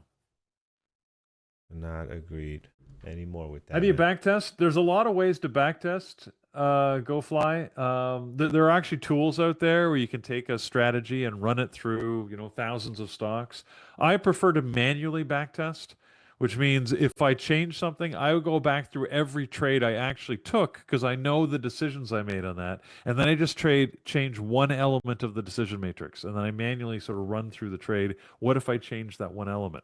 And it depends what the element is as to how easy or hard that is to do. Sometimes it's very easy. If I just change how I would partial, for example, then that just changes where my profit, where I take trades or sorry shares off the trade and bank some money. That you can backtest against your own trades very easily. What's much more difficult is if you change something on your entry criteria, because that might change the whole setup and execution of the trade. But basically, you need to go through a bunch of stocks that have already occurred and say, okay, assuming I don't know what the future holds for this stock on this day in this instance, what would I do in this situation? Hmm. At Hmm. Bearable Traders, we do have a whole page, by the way, the whole bunch of trade suggestions against different strategies that you can go and test. It's a good test, if you're trading a strategy that's similar to one of the things on there, where you can go and look and say, okay, take a day that you have no familiarity with, or randomly say January the 12th. I don't know if that's even a trading day, but if it says, okay, AMD for opening range breakup, can you identify it? Can you go trade it? Can you make it profitable? Now, the thing is, by us putting it there, there's likely to be an opening range breakup on that stock. So even then, you've got some sort of knowledge, but at least you can go and test against different stocks. So, If you want to play in a simulator, you can do this manually yourself in the simulator. Again, pick random stocks on random days. Just go watch. You can watch them at like 2 or 5 times speed because that way you can Hmm. watch more in the same amount of time and go and say, "Oh, can I see sort of the setup? Can I take the entry? What would it look like? How would I execute?" It's never quite the same running stocks through a simulator, right? Even whether you're doing it yourself or you're putting it through a tool-based simulator, because if you're doing it yourself, well, you don't have the same emotions and everything in it, right? Like you're sort of assuming what you would do and what it would actually look like if you were playing it live. If you run it through a tool base, they're going to be perfect on the rule execution, almost to a fault, whereas you're never going to be perfect. So Hmm. there's sort of upsides and downsides either way. That's why I prefer to do it against my own trade set, because at least I know all the decisions I made there, and I'm trying to change as little as possible to get a slightly different outcome. So. Yeah. It's a lot of work, but You, you're going to get some good information out of that, you know? Mike, you're asking a good question. How about submitting your questions to AI and check the AI answer? Personally, and this is, I'll admit, I've got a bias. I absolutely wouldn't trust AI to do that. And there's probably high-end AI tools, paid AI tools that might do a better job, but all of the free AI tools I've used, even just asking simple questions, I've caught it giving me false information. And it does it with such confidence. AI tools will say, here's your answer, and here's the reasons why this answer is the answer. But if you know enough to challenge it, often it'll tell you, oh, you're right. I made a mistake and that's incorrect. The actual answer is this. So AI will change its answer if you present it with more information or if you challenge the outcome. The problem is if you're regression testing or testing a stock trading system, you the whole reason why you're asking it is because you don't have enough knowledge to understand what the outcome is, right? Or you would have already had the outcome. So I guess what I'm saying, I don't trust AI at this point in its evolution to give you an answer that I'm willing to put my money behind and invest as a result of what it's telling me. Yep. Someone's asking where's the paywall. So we call it the paywall, but it's basically here. If you go to the dashboard and Bear Traders, right? So just come to the dashboard. You're gonna see this banner here that tells you what some of the winners have. Now you're gonna see some winners there above 10,000, right? Because some people did finish with like 12,000, 13,000, but the payout is up to 10,000, right?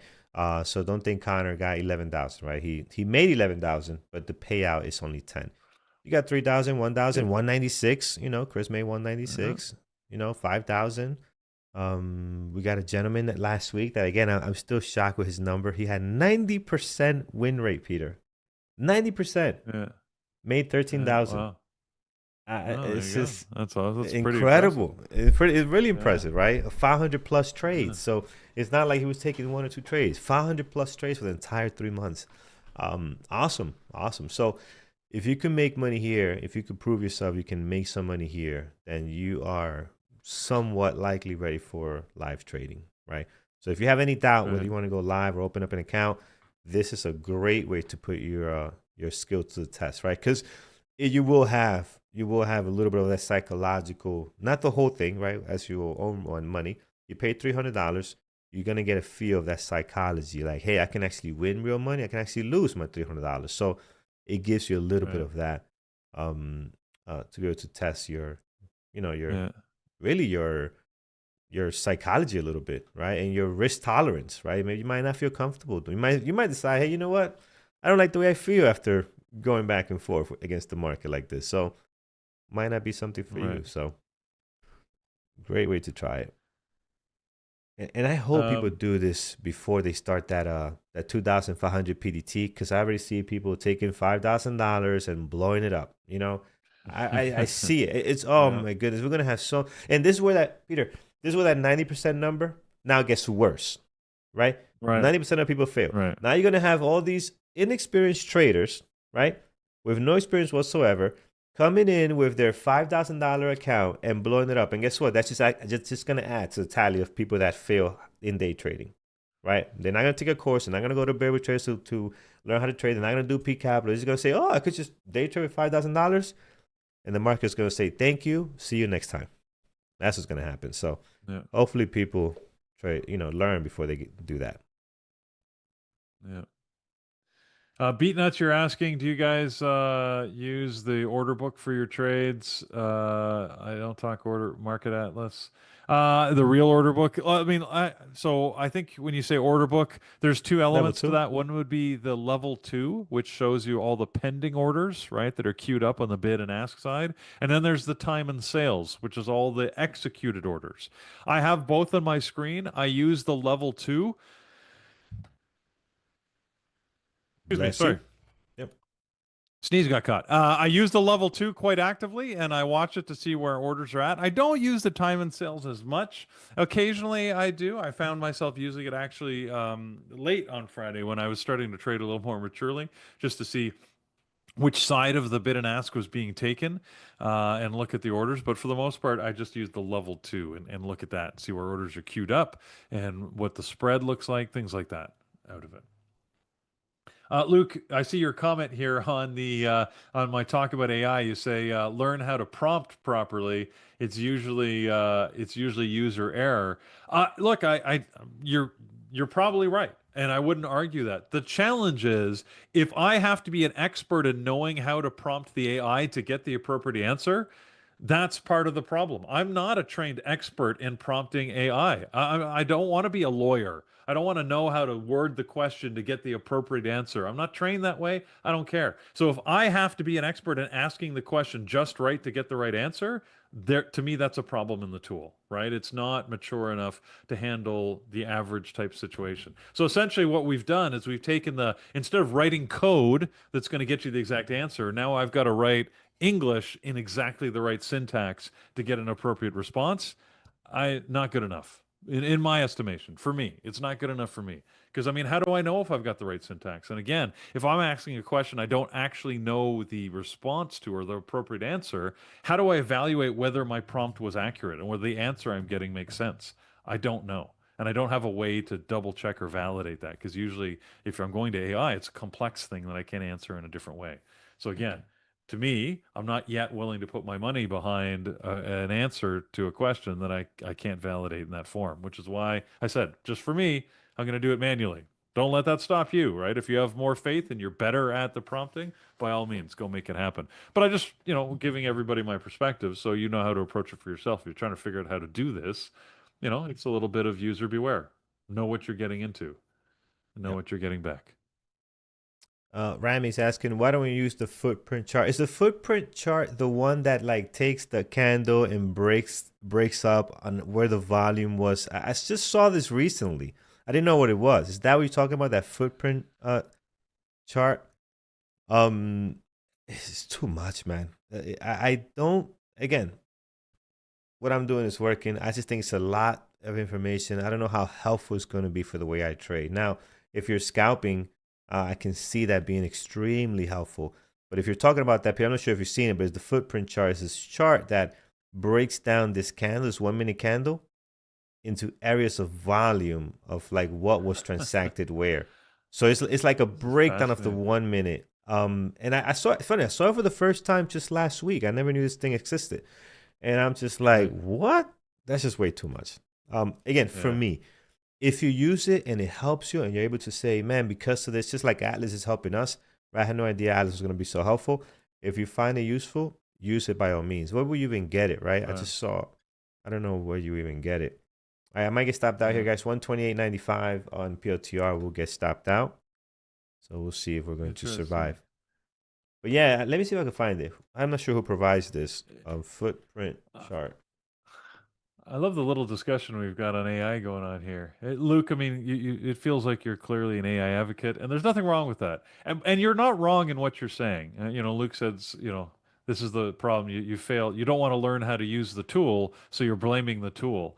And I guess you're right. You're absolutely right. But what I'm saying is, I don't want to learn how to use the tool. I want the tool.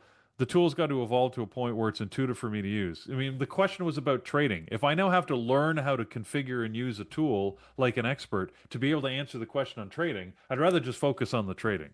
Like I'm not trying to be a tradesperson in the expert use of AI. I agree with you. I am not up to the task of appropriately using AI in its current form. 100%. I agree. Like you're not wrong in that. But what I guess my point is, I don't want to be. If I wanted to be an AI expert, I'd go out and learn AI and do that. That's not what I personally want to do. So I won't use it until it gets to a level of maturity that I'm competent to use it. That's just my perspective. And I Yeah, hope it here. gets there, right? Because there are other smarter people than me that are working on this really diligently and hard, you know? And again, to me, it's sort of like this might be a bad analogy, but Carlos and I were joking about this earlier. It's like being in a relationship in a long-term marriage. You know, like sometimes you're like, look, if you're going to parse everything I say and rip it apart, we're going to have a problem here because I don't want to live a life where I'm second guessing everything I'm asking. I've got to worry about every word, and you're going to analyze it for any flaw and try and make me the bad guy. What do you mean? Are you saying this makes me look fat? I just like don't ask me a question if you don't want the answer. You can get into those arguments. Everybody probably knows what I'm talking about, right? Where you're like, you feel like, look, if you're just going to pick apart everything I say, it's not worth the conversation. I don't want to be in this relationship. That's how I feel like I am with AI right now. I'm like, look, I can't trust what you're saying. I feel like you're not giving me the like I'm asking you something in clear English. You should know what I'm asking. If you don't, we have a failure to communicate. I am not willing to change. I'm cutting the relationship. That's all I'm saying. Right? It doesn't mean I'm right or wrong. it's just it's just my point of view. So there you go. There you go. Peter's rant for today. Yeah. Here's All rant right. for today. All right, we're Anyways, all right. just So, on our stop here. So we are getting out of PLTR. And actually, some of you guys mentioned going short here. Yeah, I agree. A beautiful breakdown here to go short. I'm gonna get out of it here. So still Microsoft was good. Yikes. let's That's good. see. Where is I just had it. Okay, here it is. For those that we're talking about footprint charts as well.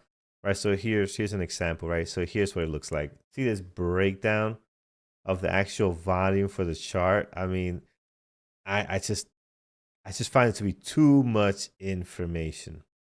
Too much. So I just saw this. This has probably been out forever. It has to be because this chart's from like 2018, where whatever company this is, I don't know. But yeah, I just think it's too much.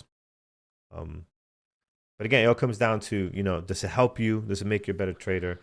And PLTR is going to bounce right from my previous day close. I'm sorry, from my stop to go green. Are you kidding me? To go up. That is wild. Oh, no fun, no fun. MU doing some stuff. What is the market doing? Market is just trending lower. Tesla, what are we up to? Tesla going higher, trying to. All right, friends. So one green, one red, and I don't see anything else to join. Peter Rant. I mean, AI is fun. I like it. It's fun. I mean, it'll get there. It'll get there. I think it's just a matter of time. I do see like someone like Peter's right. Like we're not experts on AI. Like someone mentioned to me, oh, don't use the basic, use the one that's advanced, that thinks a little bit longer for ChatGPT. And yes, it did give us a better answer when it thinks a little bit longer. Like the ones that give you the quick answer right away, they're not as quick. Which was your green trade? It was an MU. So the winner was an MU today. We took it for a break here, got a nice pump, and then we got stopped out at break even, just slightly above that. And then the loser today was on PLTR, which just didn't get going. And I'm glad I took on both of these guys. I took less shares because one MU, my stop was literally like 419, right? So my stop is all the way down here. I'm in like a 422.50, so you got to give MU room. We just got right under 2 hours on it, right? On this partial. So we did okay here, but not a huge winner because again, the amount of shares. And then on PLTR, we took less shares too because we're so far from VWAP, and I needed my stop to be 128.95. So we took less shares as well here because it was not the most optimal VWAP breakout. We like it here, the test close to the VWAP, and then the breakout that gives us a nice risk to reward. And if actually we would have had it here, we'd probably been taking a partial up here. Like here, we would have been probably at least one partial. But our entry was so far out. So when that happens, I still believe it could have taken off with the information I had. I'll explain a little bit later. With the information I had at the time, I still think it could have taken off towards the high. But since we're so far away, just reduce the number of shares so you reduce your risk, right? You don't lose too much. And you can allow it to go a little bit further. What that's going to do, though, is it's going to require for you to give it, it's going to take a long time to get to that 2R, right? Long time to get to at least that 2R. Now, when I said with the information I had, what I forgot to do was pull up Atlas and see how it looked. It didn't look great. After the fact, when I got to it, it looked very bullish. I probably would have not joined that trade, especially with the way the market's been trading. So, and that's it. 1-1 today. 1-1. Barb 13, welcome to Lambos and Garbage Truck family. Good to have you. Good to see you. Thank you for joining the group here. Welcome. And we'll do a funded account today as well. And I got to send out some emails for funded account winners. We got a couple from last week. So I'll send that out today. Get you guys set up. Have some fun this week. Getting everything ready to go. Train the simulator first. Get used to it. Again, just, test it out so you can avoid some of the mistakes when you're actually processing the actual funded account. So you get access to a simulator, which you can practice on, and then you get access to a funded account, which is the one that's going to execute your trades. Can we look at your favorite stock, BRCC? Your favorite stock, huh? Come on, man. You kidding? Who asked for this? Doug? Doug, you pulling my leg, man. Come on, man. This is your favorite stock? I mean, it could be. I don't know. Maybe you're short from like $10 and you're sitting at 63 cents. Like BRC. I'm rooting for you if you're short on this thing. Roll the trucks. We haven't rolled the truck today. This is going to make me roll the truck. Roll the truck, my friend. BRCC. No, you cannot trade from your phone on the funded account. The website, at least when I tried it, it doesn't look very clean. Everything's very compact. It's meant for you to do it on a computer screen. I haven't tried it on my tablet. I'll try it today. It might look good on the tablet, but it's really set up for a web browser because you need space, right? It squishes everything in, so you really can't see anything. I'm sure in the future, Andrew and the boys will get it set up where they can you could try trade off the phone, maybe an app or something, right? So remember, trading terminal is very, very new compared to for a software company. It's very, very new.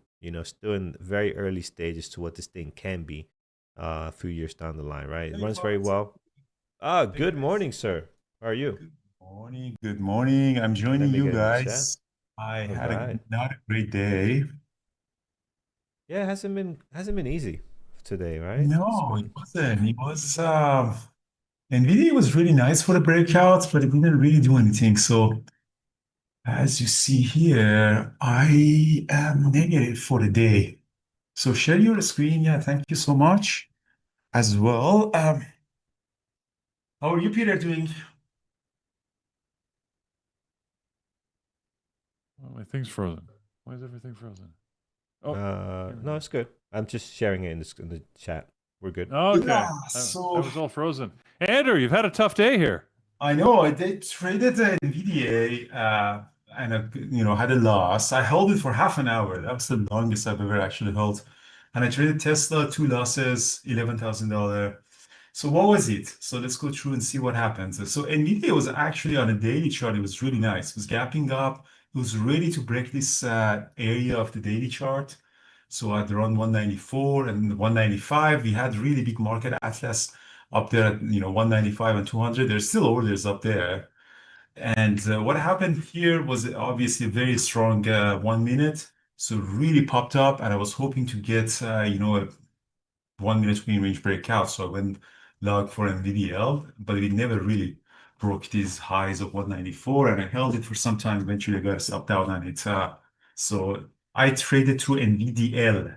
So again, I went long, added more, really never really to break the high of the day, and eventually I got stopped out. It came a couple of times above. I was green on it, but I was really hoping to get the breakout, and I got stopped out on it. That's one trade. Again, market atlas was really bullish. We had, again, if I bring my market atlas, we had these big orders at 194, 195, 200. Everything was really ready, but we just didn't get the breakout, and I got out of it, which is okay. Sometimes it happens. Tesla came above the VWAP, and I wanted to do a quick scalp from 404 to 405. It did pop quickly, but rejected, and I got stopped out. So this was also, another trade that, usually in the 5 minute, this moving average acts as a resistance. So sometimes you pop up, you test this one, and then you go back down. I don't know if the algos or whatever it is, but again, this one was also a loss. And we see that IWM sold off. So the markets, some sectors are really, really weak, like financials are really weak. Some sectors are strong. Overall, market is grinding down, and that's not good. Everybody is kind of bearish in the market right now. They say, the AI is going to destroy the jobs and life of everybody. Middle class is going to get destroyed. The Citrini published a research yesterday, which was kind of a mental thought experiments. But again, people think that it's not going to be as nice as people think. But who knows? Um, Who knows? I don't think AI is going to replace as bad as the people think. I think it has increased the productivity significantly. I didn't fire anybody. I have a big team of developers and they're always using AI. But I didn't fire anybody just because I don't need them. But the productivity of my team has gone up significantly. Any bug that we are having, they quickly find it with AI and then they fix it. So I don't think these agents are at a place that they can replace, but the productivity of team has gone up significantly. Um, Yeah, we were just having a conversation about AI, and I think you're right, Andrew. Like it's to the point right now where it's a productivity tool. It has the potential of becoming, the thing that people fear, that it's going to be intelligent enough to actually replace people and do that. But we're not there, and I don't know how long that's going to take, right? Could be 6 months, it could be 60 years for all we know, like or maybe the never. like self-driving cars, and that part I understand. Maybe like Uber drivers, slowly they're getting really impacted, although that could be a nightmare of regulations as well. Like some cities like San Francisco and Austin allows that. I don't think Vancouver is going to allow self-driving car. Many other metropolitan areas are super conservative. So that's maybe some jobs, but I really don't think like the way that they say, oh, okay, so softwares are done, sell to Microsoft or the, people who think that the softwares are done, they have no idea how complex is building a software. Like, it's really not that easy. And the AI is, I think we're still far from, you know, you can't just go and build an AI. Hey, build me a market atlas, whoop, and then they build it for you. Like it's they have no idea what they're talking about. But the productivity has gone up significantly. Again, like in the last year, amount of things that we built in market and trading terminal. It's a very complex website. It's simulator, atlas, journaling, scanner, visualization, replay. If it wasn't for AI, we wouldn't be able to build in so much in just 1 year. Yeah. I, I I do think it'll get there, but it's going to be a long and painful journey. I mean, I think any any one of us has had interactions where you're talking to another intelligent human and you can ask them to do something and you think you're being very clear and they do something you totally unexpected, right? The same reality exists with AI. I think that's OpenAI part of has the trained a challenge, failure right? rate Like for you ChatGPT could say, model go build me a direct thing, customers. and they come back and say, well, this is my interpretation of the thing I thought you wanted, and it'll be like totally the wrong thing. The problem is when the things get really complex, how do we know if it's building it right or wrong until you've invested a lot of time and energy and effort? So we're going to get there, but I think it's going to take some time. and I don't know when that's going to be. But you're right, Andrew. Even self-driving, right? That makes sense to me. But the problem with self-driving cars are the humans, not the other cars for the most part. If every car on the road was self-driving, we could probably do it pretty quickly because they could, negotiate with each other. The rules would be clear.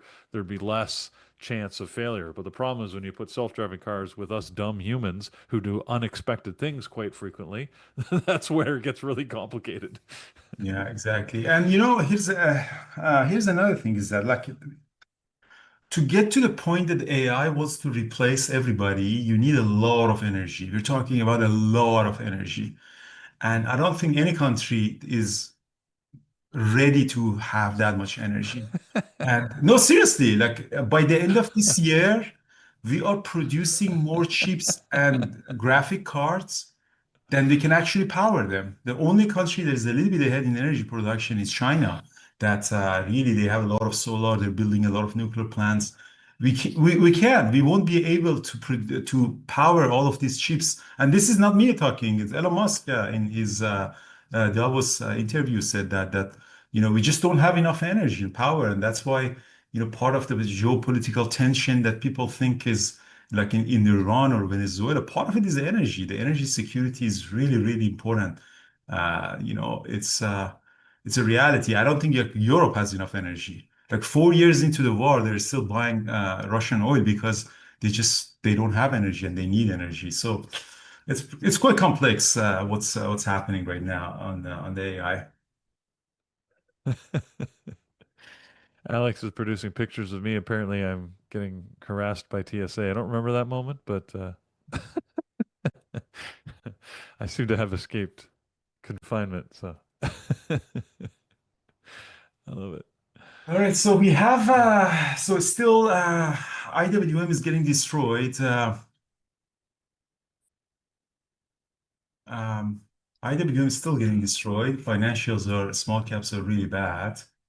Yeah, I mean, energy like nuclear, we gotta catch up with the nuclear for sure. The green, the solar, the China is really ahead in solar, and a lot of countries are way behind solar.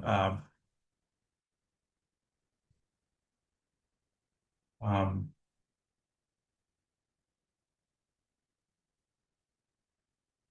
The use of solar energy. yeah, and also production, the research.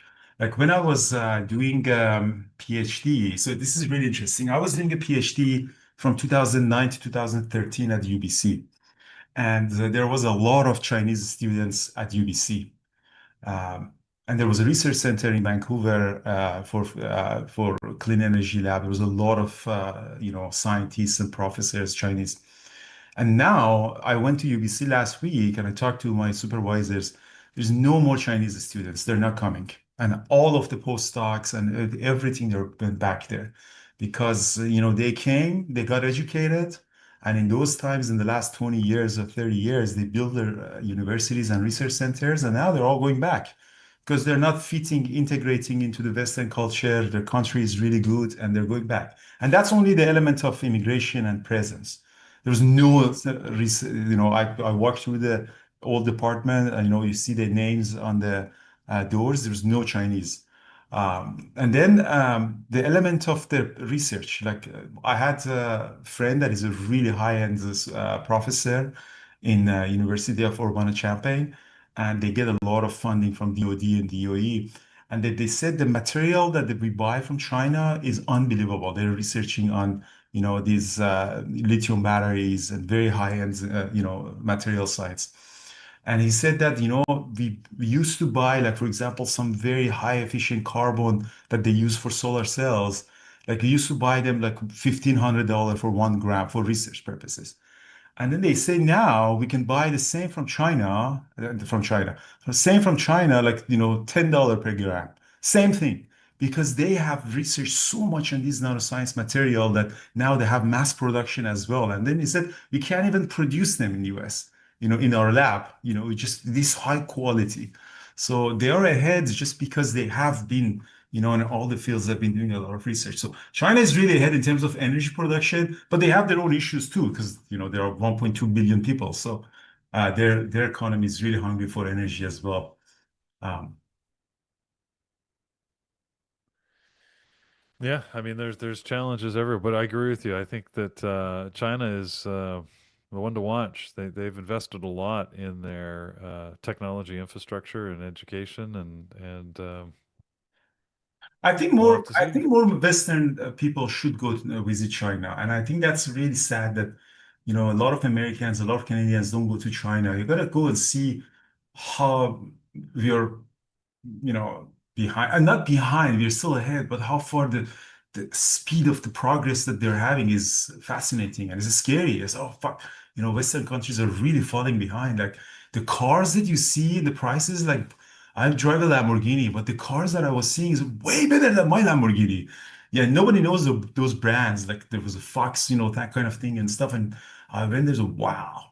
It was just fascinating. And um, it really Yeah. needs people need to go to China and see, and then you don't see homelessness. There's no way that in North American cities you walk and you don't see these homeless encampments. But you go there, you don't see anything. Like, and it's just fascinating. I've been to Beijing, I've been to Shanghai, I've been to Chengdu, I've been to Tibet, even Tibet. Just go there. Wow. Well, I haven't been to any of those places, so Yeah. I'll, And you should, Peter. I think you should travel to China. I think it gives a different perspective on really. maybe one of these days. It still makes me too nervous right now. Even Hong Kong. I went there. Like I was there in 2014, and then I was there again last year after 12 years. Fascinating how and 12 years ago was great, and now it's so wow. Really?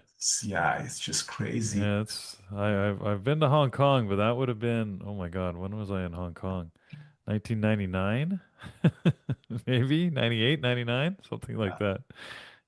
So it's been a Yeah, I very long know. time. And part of it is, Western societies, I think they're kind of stuck in some of the things. Like you see, the democracies are really, they have been, blocked. Like, in both Canada, Washington, and Europe, they can't really pass legislation. The partisan thing is really bad. Like they're still fighting over some things that, you know, it's really bad. Like Mm, it's very like immigration, voter ID, illegals. Like it's the energy that they're consuming on fighting over socialist things. And I'm not taking side on either left or right. It's just they're falling behind on so many other elements. Like, it's right. um, like I had when I was climbing with in last year, there was one French guy. He was an old guy. He was the head of Renault Formula One series, and uh, he was an engineer, and his job was to reduce the friction of the engine. And they're talking about like milliseconds and stuff. And he said that I'm so pessimistic about technology in the West because these engines that comes from China, we can't even compete with them. We don't know how they're building it. It's just so amazing. Um,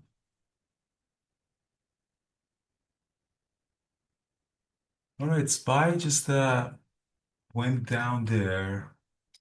Tesla broke that. Tesla is really weak. NVDA, Microsoft broke down too. Yeah, everything is really going down. Mm. Yeah, Tesla. I'm looking for Tesla through 400 still today. It looks weak. Yeah, Should have everything. held on to that. That's unfortunate. But that was my one trade. I traded Tesla short right off the open. I got a great entry above 407.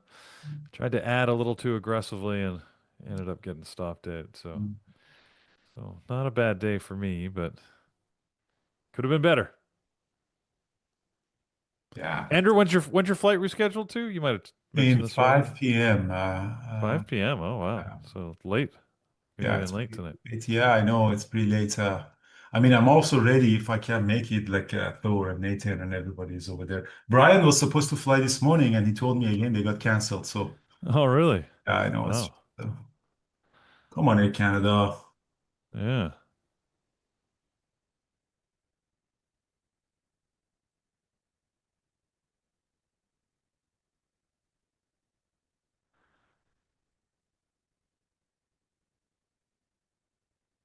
Wow, Microsoft is setting up another 3%. Microsoft is getting destroyed too. Microsoft might go to 380, like this weekly 200 moving average. There you go. Oh, 401 on Tesla, still dropping. No, I think Air Canada has technical issues. Like they said, the plane had technical issues. Um,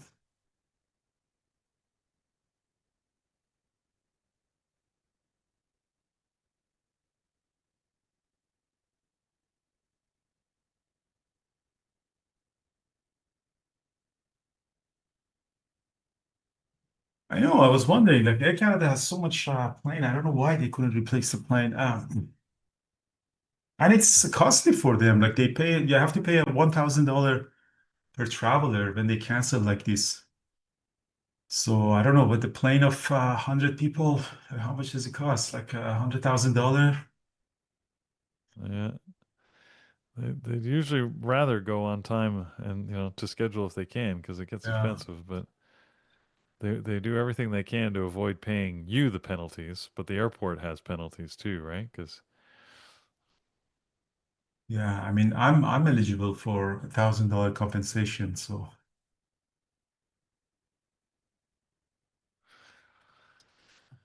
I'm not short Tesla now. I was right at the open, and then I said I made a mistake on my ad, so I got out a while back.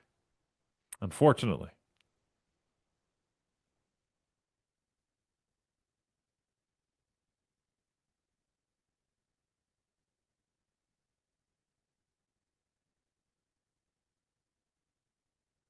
right, Microsoft is going down, Amazon is also going down.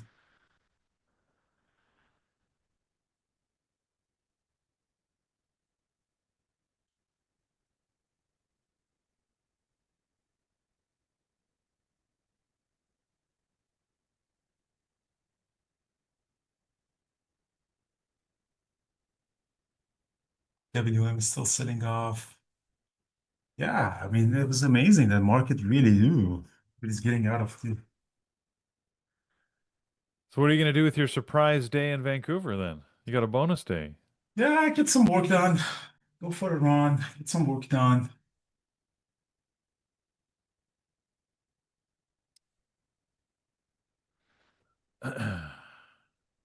Okay. Yeah, so NVDA has the order at 190. So NVIDIA when is going to go red. So one trade that we could do is actually get a reversal and the previous day close on NVIDIA. What do you think, Brian? Are you in this with me, Peter?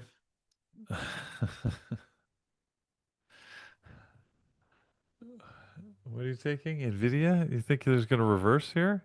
No, not that here, but Oh. previous day close below 190. Oh, okay. So again, Below I the have 10. market atlas here. Look at it. Yeah, there's a big order set. Let's see if we could take out those orders at 190. That would be a good spot. The problem is the previous day close is just below that at 189.80. So I'd be worried that once it breaks the 190 that it's going to want to go and touch that. So we'll have to watch it carefully here, see what it does. Hmm. Yeah, I only see orders at 190 though. Very That's good. interesting. Well, let's see what happens. What's the market doing? The SPY is still pushing lower.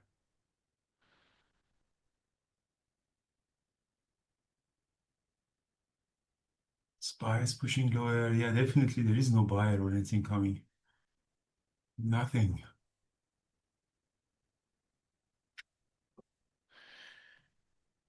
And the orders at 190 aren't really growing that much. Normally people like to add into it to start to draw the price there. I'm seeing it pretty stagnant here at Let's see. 140,000 shares. Let's see as we get closer here. We're edging closer, another 10 cents down, 190.20.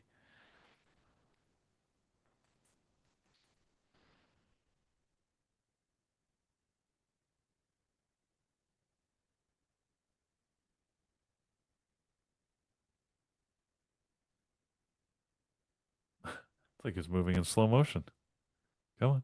It's gonna go. It's gonna go.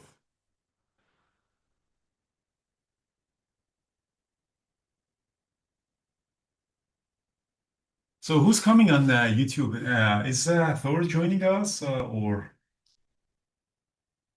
Oh, Nathan is here from the hotel room. Yeah, Nathan was awake early. He Yeah, jumped good on morning, here. Nathan.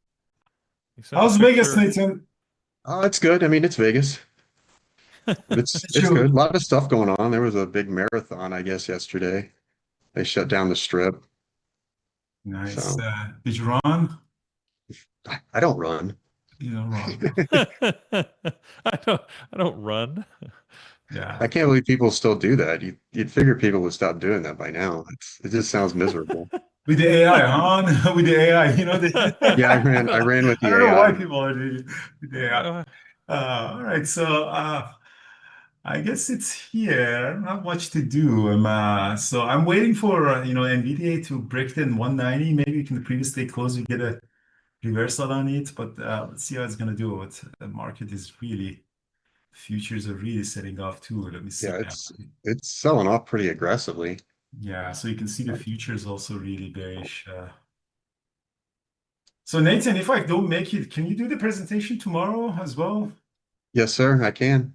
Yeah, hopefully we can make it. But again, I'm scheduled for there's not a lot of flights going out of Vancouver to Vegas, so I'm scheduled at 5 p.m. But if that one got canceled, then I'm really fucked up. All right, here we go. NVIDIA is going, futures are really going down. Let's see if we can Yeah, there's a big fill. 190.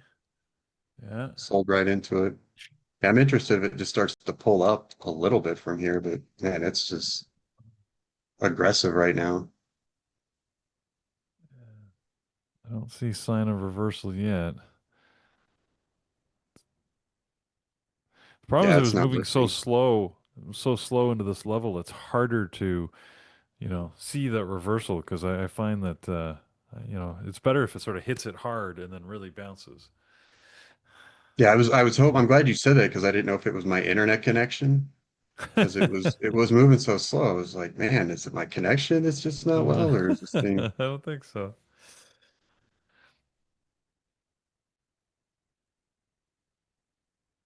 Yeah, it's not picking up any volume as it starts to lift either. No. see. Yeah, I'm gonna take it. Let me see what's happening here. So 189.75. Let's see if you get there. Get a bounce. There you go. It just went below 190.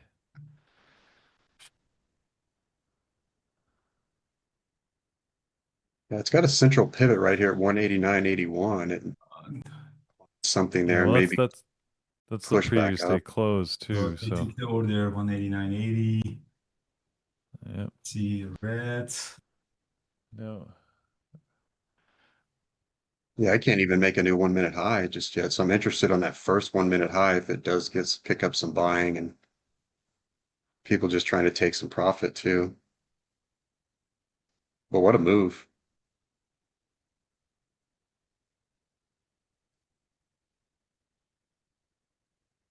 Yeah, there goes NQ and ES down too. Yeah, so let's see if we can all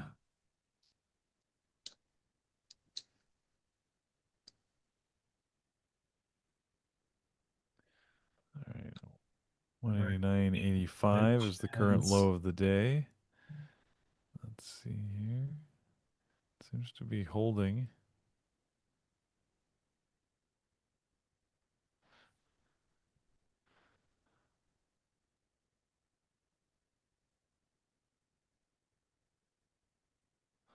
Oh, there we go. 84, 81. Who's it All right, now let's testing? Oh, see. there you go. It's going now. Ooh. All right, so there's not a lot of order down here and at so 189.20 is there. Um, Yeah. maybe Yeah, I don't like the way it pushed through that level. I don't think we're uh, getting a bounce here. no, it doesn't look like its SPY is also pretty weak. So Yeah. Yeah, anytime it tries to tick back up, like that bid just gets hit with selling with a little bit of buying. This might be an interesting candle though. Yeah, I'm gonna get the long. That's It's an interesting candle. gonna get some and see if you can actually get a bounce.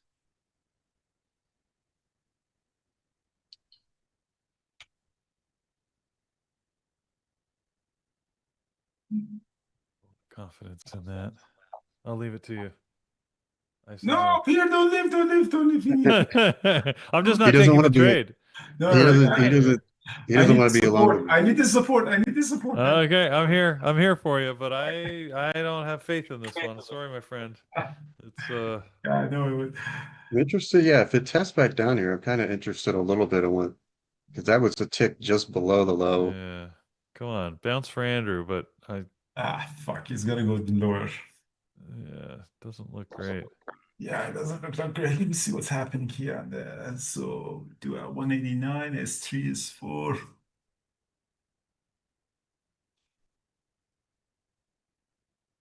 TQQ is going down. Tesla is going down. Come on, do it now. Rebound. Well, they moved their order down to 189. So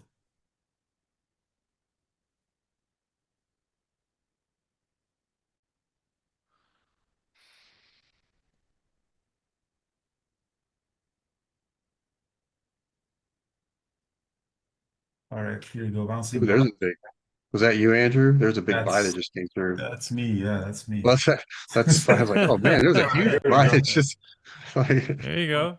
This is looking better. we were talking about that last night at dinner. It's like sometimes Andrew will get in a trade and you'll just see like the dots just hit the screen. I just saw that when I was Well, I got he was already in it, so I don't think that was him this time. what happened to my screen. that's a nice I don't candle know. though. Engulfing candle, engulfing volume. That's interesting. Sorry, I lost my screen. Give me I a know. second. That's never good. Yeah, that's never good. What is it at? Tell me I don't it's know. No, Andrew, oh my God. NVIDIA. I'm kidding. no. It's not going Wait a anywhere. minute, I lost my screen. Like wait. All right, so I'm back here. All right, so 190 here we go. There you go. So I'm back. I put it in here back. All right, 190. All right, I'm partialing here, some at 190.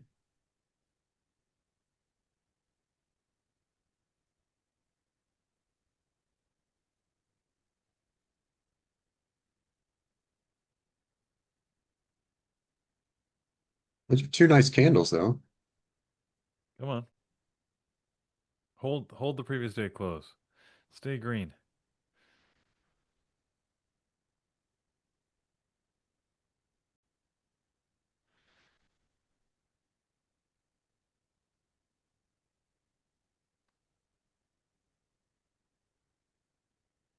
All right, I'm getting out of it. I mean, I lost, $400. It's not a great trade. All right. Yeah, still market is really weak, so I don't know. I'm not really need to do anything. All right, guys, thank you so much. Nathan, I'm gonna see you Couple hours, hopefully. hopefully in a couple of hours. And all the best, guys. All right. Have a good morning. See ya. Nathan, enjoy Vegas. Yes, sir. Is my screen up on my side? I didn't know if Carlos got it up, but It's coming. thanks, sir. Hey guys, how you doing? So coming to you from Las Vegas Strip, and we got together with those who made it last night, had a dinner, had fun, and getting ready to check out the money show today and Tuesday and Wednesday. So are any of you guys coming or any of you guys here? Nate, just Hey reset your Tim, screen. how you You doing? can show. Yeah, yeah, let me do that.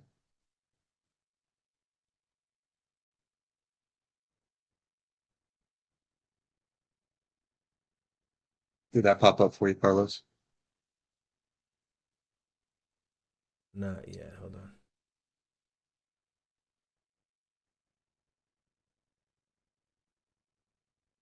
Here, I'll try it one more time. Let me see. There, and then share.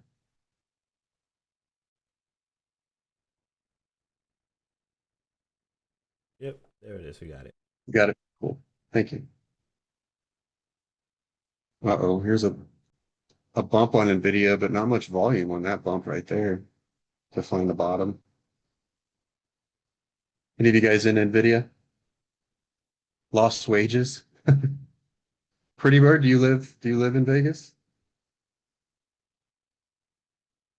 Let's see. Yeah, this is only my second visit to Vegas. I mean the energy, it's kind of the one thing I do like about it. It does have like a lot of energy. You walk into the casino and you can feel that, but just not my scene, not anymore. I like my nice quiet little area that we have in Colorado, so it's hard to get me out of there. That's my happy place. What does a pop with low volume mean?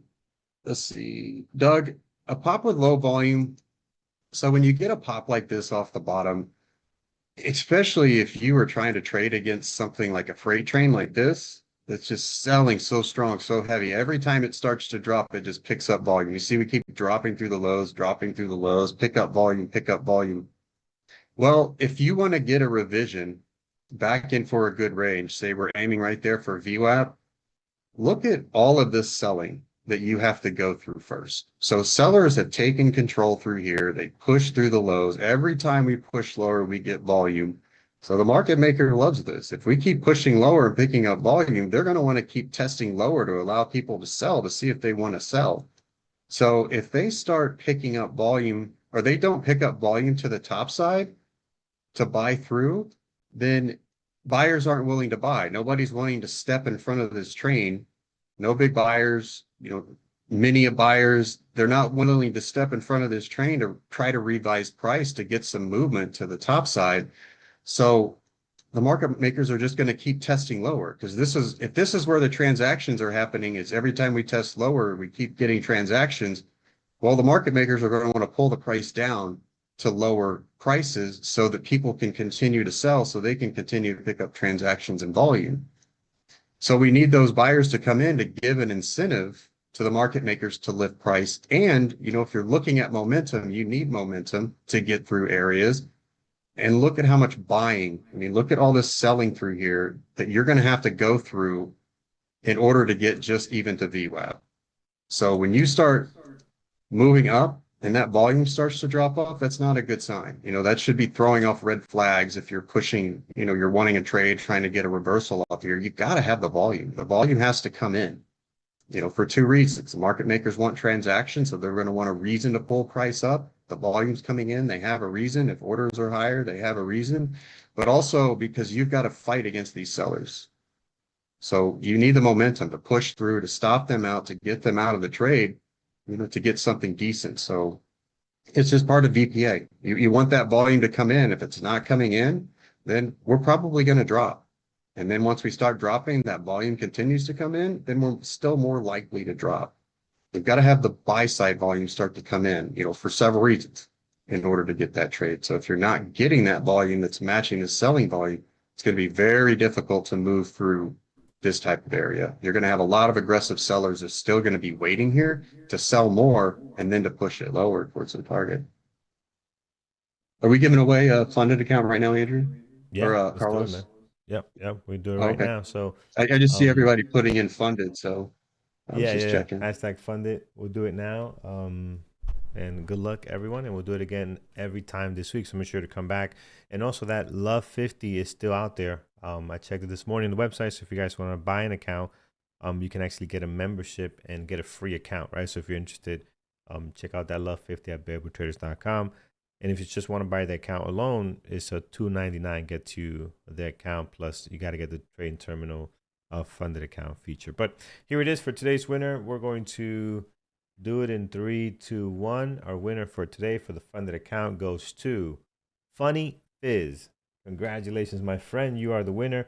Email me, Nice. Carlos at bearbutraders.com, and I will send you an email later today alongside some other winners we got on Friday and Thursday. So congrats, guys. I'm Corey. I live in Granby, Colorado, so way up in the rural mountains. I don't know if you guys are familiar with the guy who built who took a bulldozer and built a tank out of it and went like destroyed a town. I think this was like early 2000s. Go back and go and watch that. I think it's called Killdozer. I think there's a documentary on Netflix. That's the actual town that I live in. So I know a lot of people that I've lived there for like 8 years. So I know a lot of people there that were there during that time, and they talk about kind of how crazy it was with this guy just running through the town with a basically a tank that he had built out of a bulldozer. And it was you got to go watch the documentary. It's kind of crazy. Let's see. Uh, Rustar, you live in Vegas and love this town. If I was younger, like if I was back in my 20s and stuff, I would probably love living in Vegas. But now I like the peace and quiet. I like the serenity. Just walk outside. You don't really hear anything. I can, sit on the deck or on the front porch and have a coffee and just listen to the wind through the trees. It's my happy place now. But if I was younger, I definitely would have liked it. Yeah, you're welcome, Doug. Yeah, anything you want, you help them like that because VPA is extremely important. It's a step in the process. You don't expect to start trading and getting into trading right away and like that you're going to learn and understand VPA. It takes seat time for one, and it just takes a lot of knowledge really putting everything you're learning together in order to really be able to understand volume and price analysis. And then applying it is just that next step. But it is an important step in the process. If you're not there yet or you really haven't learned it, don't worry. There's still some other things you got to learn and catch before you jump into VPA. It's not something you start trading right away and like, oh yeah, I'm going to jump right into volume and price analysis. Well, you need to understand the movements. You need to understand exactly what it means, and there's building blocks to that. So, it's just something to be aware of. Thor has a great section on his book, and then of course Anna Cooling, her book, the volume and price analysis book. It's almost the Bible, I would say, to VPA reading, and she really explains it really well, and it's a great book. But just make sure when you start reading and you start looking at VPA that you're understanding all the context, all the small little things that are in there first, or it'll become difficult to try to learn that and get used to it. Let's see. Yeah, I love it. I love to see all these people jumping into the funded account. That's awesome. I'm glad Andrew does that. Like nobody else does that, I don't think, and just giving away funded accounts every day like this just because he appreciates you guys being here. But that's just the kind of guy he is too. So I think it's all. I mean, he wants you guys to succeed, and having these funded accounts and not really having to put a lot of your own money into the market, for a PDT rule, there really wasn't anything like that when I was starting to trade. There just wasn't a lot like that. So, I had to go through the whole PDT rule and put my real money on the line. And now you can get some skin in the game and see how you react to that. So it's great. I've been there near Frisco. Oh yeah, Summit County. I used to live in Summit County. I was a pharmacy manager at the Safeway in Frisco for probably like 3 or 4 years when I first moved out to Colorado. Let's see. That's where it's great. You're from Boulder. Nice. Yeah, Boulder's beautiful too. That if I lived down near the Front Range, like Boulder would definitely be on the list of places I'd like to live. Boulder's really nice. Oh, you were reading on that last night? Yeah, it's crazy. You got to watch the documentary. The documentary is better than the book. The book is a little too biased. It was written by a guy that really didn't like, the main guy who built the Killdozer. He didn't really like him very much, and it was more of, just writing something to kind of sell for almost like clickbait or bookbait, I guess is what you'd call it. But let's see, Nathan, do I have bookmap trading videos on Lambos and garbage trucks? I don't, but I'm trying to get more Atlas stuff done. I've been really tied up with some other things, but I'm trying to get those videos and stuff out now. But Nathan Stevens, email me, nathan@bearbulltraders.com, and let me know what you would want a training video on. Any of you guys, that actually helps me out quite a bit. The one thing that I've really been struggling with going through the traders with P Capital is I've spent years developing what I like to teach and what I like to talk about visual price action and order flow. And I've taught some of it. I've had some mentees and we've gone over some things, but P Capital this time around is when I really first time I've really been involved with like a large group and trying to learn, where do I really need to start to get people into this? Where do they struggle? What are the steps? Because I have all this information, all this experience just in my mind. And so I see things and I know things, but I am having a hard time relating it to people and not making it complex. I'm thinking of things and I'm understanding things and I'm trying to keep in mind that not everybody has the experience that I do. So I've almost become stuck to where how do I get this information out and start teaching people how to use this and maximize it without making it too complex and overwhelming. And I've just honestly just been struggling with that. That's why last week I had the raffle off for the group mentoring, two different groups. And I did get those emails out today. Sorry, guys, if you think you hadn't gotten an email, I scheduled them to send and they didn't send. And I've just been having problems with Gmail and doing like weird stuff. So I did get those sent out this morning. I checked. I was like, oh, great, those didn't send out. But it's been hard for me to try to just really determine like where people need to start and how I can use the information and what I want to teach people to get them through the right steps. I keep hitting the step of it's just complex. Like one of the feedback that I usually get is, I'm at a elementary school level and my trading or understanding this, and you're talking about it, in a doctorate type of level. Like we're in a doctorate program at a university. So that's kind of just where I'm stuck at now is just trying to figure out what information needs to be given now, what needs to wait for later, and then how to piece that out. So send me emails on where do you want to start? If you're a beginner, like let me know where do you want to start? What would you like to get into first?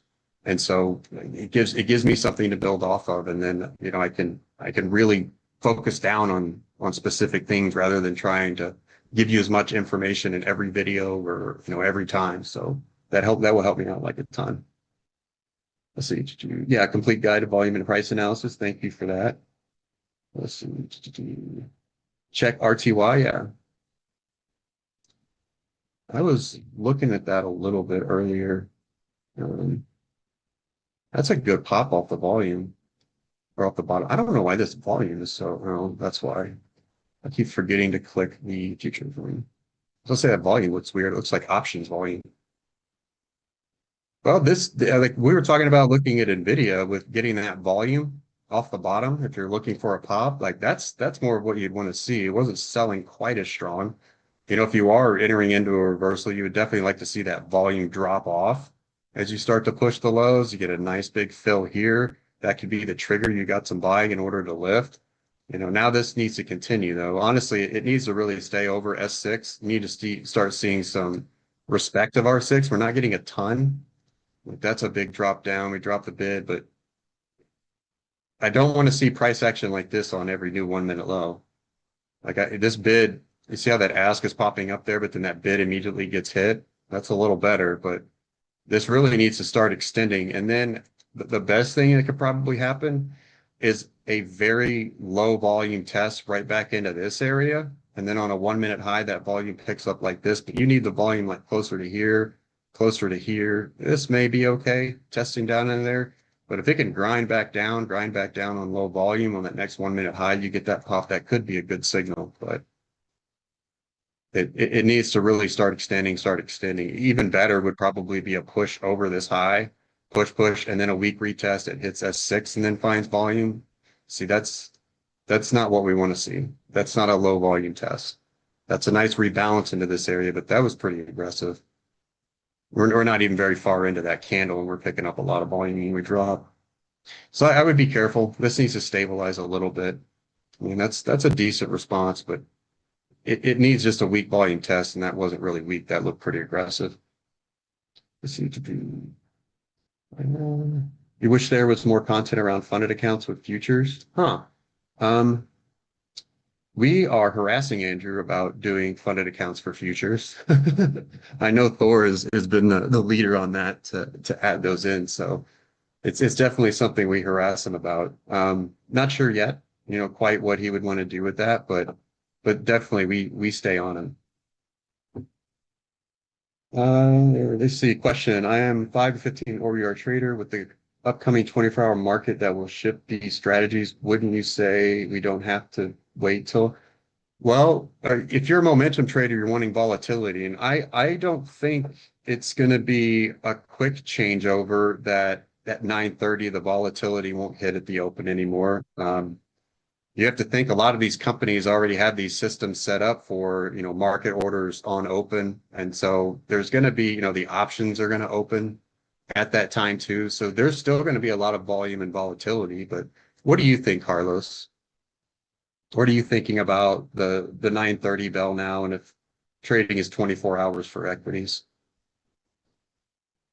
I don't know if Carlos is still there, but he would know better for that volatility. But I don't think it's something that is going to change immediately because, still you have the options market. So, there's going to be a lot of volatility from there. So I think, I think it's still going to be okay for a while. And it definitely at least long enough to give people time to adjust to find their optimal, trading time. Let's see. A video about CBD, reading the bubbles, noticing any anomalies, reading the order book, orange lines, what it means when CBD is green, but we're selling or vice versa. So Nathan, I can kind of send that email to me if you would. I'll actually take a screenshot of this though too. And save it. Send me an email and let's talk a little bit back and forth and let me dial some of that in. With Atlas right now, so there's no CBD currently on here. I can combine that with BPA. It would be a little bit more complex than having the CBD on there, but I would actually like to talk to you about that and give you some ideas of what I think would be possible to build into that, and give me some feedback on that. This training, the training stuff, and everything I do on Atlas is literally for you guys. So whatever you want, I'm going to give you. However you want that is what I'm going to try to do. So it's just, I've struggled now a little bit on my own to find the right path that works for most of the people. And I would just like to find that path and see what exactly it is, because the course, all the training material, this is for you. So whatever you want, I'm going to deliver. And I just need some help and some feedback on things to let me know exactly what kind of the course I need to take. That's why these mentoring groups coming up in March is going to be big for me and hopefully for everybody that won, because we're going to learn together. Like, you're going to learn what I have to offer and how I want to present that and what I want to do. And I'm going to get feedback directly from you. So we're going to be talking live and sharing screens, through a Google Meet to see, okay, where do you get stuck? What do you start to understand? What do you start to pick up? And it's going to give me a good focus. I'm actually pretty excited about it. You don't understand right away. When Variable Traders was talking about it, took me time, research, and testing. Yeah, and that, the biggest thing with any type of trading is the seat time. You've got to get used to seeing this and understanding what you're seeing and how to interpret it. So it just takes a little bit, but you also have to apply. So if I'm putting out videos and I'm doing different things, it's also up to you to start applying that and emailing me and asking me questions too. I don't honestly get like a ton of emails and questions about Atlas and kind of the trading videos. So sometimes I feel like I'm just kind of being blind with really getting some feedback and stuff. Most of the stuff I hear that it's great. People really appreciate it and they really enjoy it. It's just now I'm getting into P Capital where I'm talking directly to people and showing them things, and I'm kind of finding out that maybe I'm talking a little too advanced for where they're at or what they can currently understand by using it for the first time. I'm trying not to think that everybody has experience trading. Everybody's been trading for a while. So I'm trying to develop, the right terminology and picking up the right things to get you directed where I want to take you. So, that's kind of the figuring out that first path to take through the forest, to get you to the other side where I want to take you. I'm trying to figure out what does that path need to look like and where does it need to go. Let's see. People need to bring it up to him. Yeah, that's one thing, Demir. Yeah, bring it up to me. Let me know. Yeah, it's it's great. I any criticism too, like you got criticism for me. I'm not the type of person to take that personally. Like I said, this is all for you. So if I'm not doing something right or I'm not providing something or you want me to do it a different way, like let me know. And the more people that kind of give me that information, the better direction, I know to take. Other than that, I'm just trying to figure it out, on my own and where I need to go. But like you guys were like, hey, you look terrible on YouTube. Like you need a better haircut. Let me know. I'll tell my barber. Like, he'll listen to me. I actually love my barber. He's one of my good friends. He's a good guy. Let's see. Want to trade when most people are trading, whatever the time that may be. I still think it's going to be, Robbie, I still think it's going to be like that 9:30 open and around that time, just because so many people are conditioned. I mean, you got to think of all the institutions like S&B Capital and these other places. They come to work at a certain time. They have meetings before they start to trade. They start trading at a certain time. So it's going to take a while for, for them to change things and then to figure out when the best time to trade. But, honestly, I feel like that 9:30 slot works really well for everybody. And I just think, we're going to start to see the volume of when the volume come in, when does the volume hit at specific times, and you're going to start to know, okay, this is the good time for opening range breakouts, maybe like 9 to 10 or, watching for that around 9:30 time. But I still think I just think people are going to get an opportunity to figure it out because there's going to be a lot of schedule changes and people have to change things around. So I even feel like that 9:30 spot's going to be probably the same or very similar to what it is now. Let's see. It does not move much at night. Yasmin, if you're a momentum trader, yeah, and you need volatility in the volume, it's definitely rough trading at night, into the evening. But if you're a cam trader and a range trader, especially if you do futures, it's actually, I trade a lot at night. I love when I can get a trade at night and then I don't have to get up so early in the morning, or I can just focus on projects and stuff I'm getting done rather than taking a trade. So I set alerts as soon as the options or the futures market opens back up. I just go set my alerts around the cans, usually focus on NQ and ES, and just wait. If I'm around the house hanging out and the alert goes off, I'll go check my computer and maybe wait for a trade and try to get that. And it's a little bit more consistent because it does move a lot slower. And so you can read price action a lot more consistently. And honestly, if you're wanting to get into reading price action, reading ES, well, I'd say NQ more than ES in the evening. Unless you do want something that's just really slow, then look at ES. But if you're just wanting to get some seat time and look at price action, you don't have anything to do, and you can't, even if you don't have an account or anything, you can't really trade that. And just watching it, especially around cans, watching it for look up the Asia and London open times. Asia would probably be better for everybody here. And just watch price action around there. You do get some pop and some volatility and stuff going on. It's not quite as crazy as the open here with the US market, but you still do get some of that. So you can read it a little bit slower and kind of get used to it a little bit more. And read it live. You don't have a recording, you don't know what's going to happen, so you don't know what may happen, and just watch it. It's a lot slower, and you can just get some extra hours in. Just record those hours. Let's see.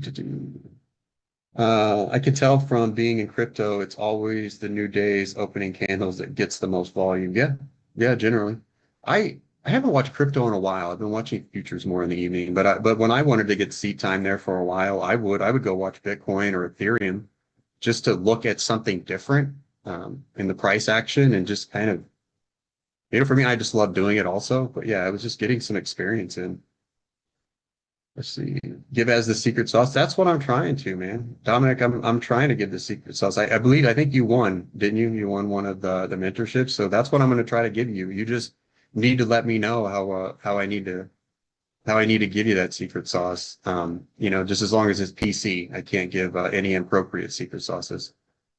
But I'm just wanting to figure out what you need to learn. And I'm willing to teach you everything that I know. I just need to know how you want me to progress into that. Let's see. Looks like coin will reverse at 162. Yeah, sorry. Hopefully it hasn't already reversed. Nope, I missed it. I'm so sorry. See, that's one. I chat too much about stuff and then I miss some questions. I'm not thrilled with this volume. Just bringing up this chart and looking at it. I bring it up and I look and so when I bring up a chart, I'll just go through this. When I bring up a chart, it's loading up and I'm looking down into the volume, but I start left and I'm just immediately looking, okay, what kind of candles? And that's really the first thing I'm looking at is what do the candles look like? Okay, I see this one, and I'm like, okay, first it's looking pretty good. I said, okay, we dip down, getting some large, big bodied candles. But then I look here. This is the next place I look. I go straight down and I look here and I say no. Because of this diverting volume, we're lifting without volume and we drop with volume. That's not what I would want to see to take a reversal. But I do like this area. I like this candle.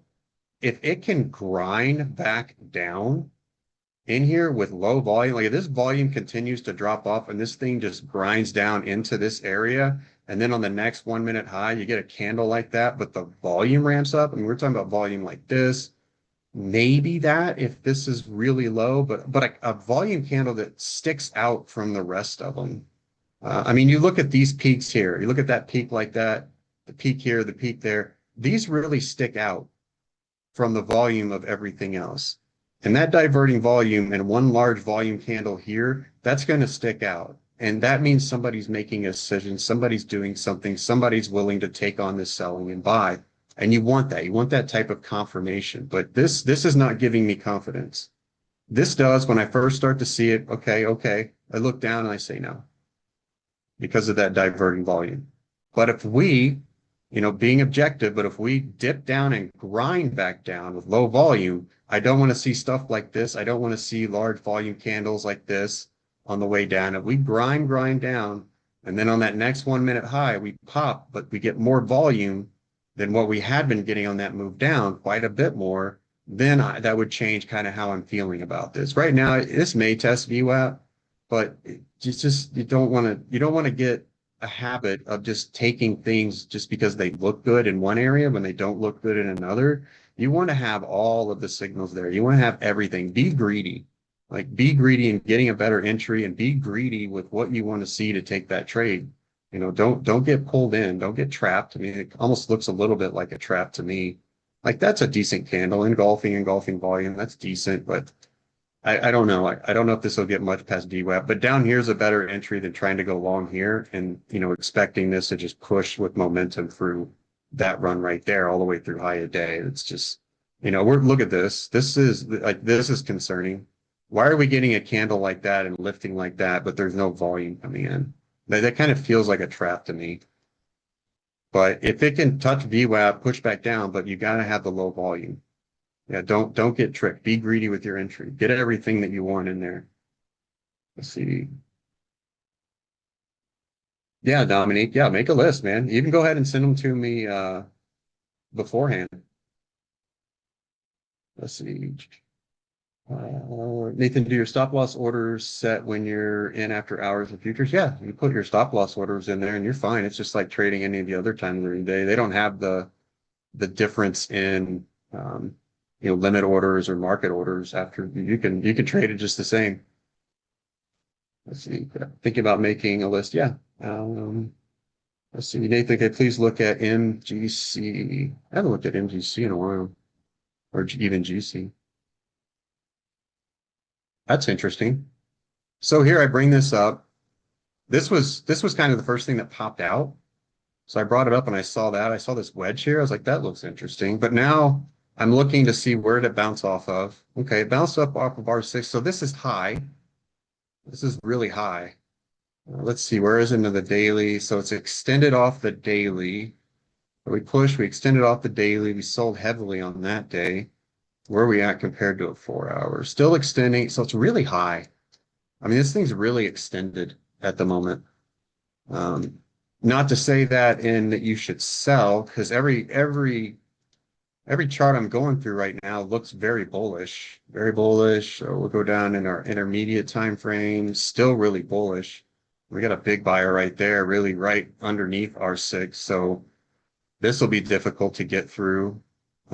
We made a 5-minute low here. That's a decent candle, but not a ton of volume.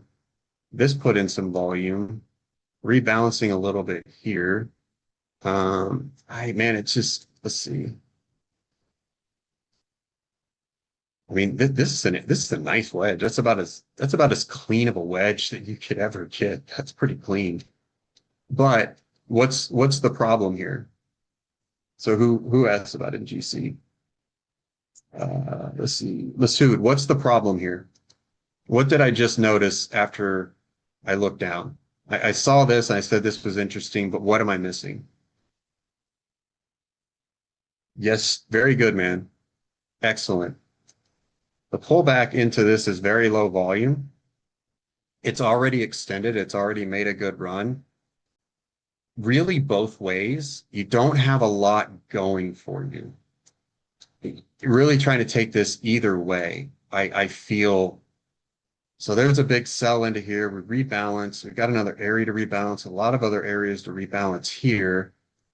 But I mean, this is really hard to tell. I mean, to really get a good read on the best opportunity, and I honestly don't like it at all.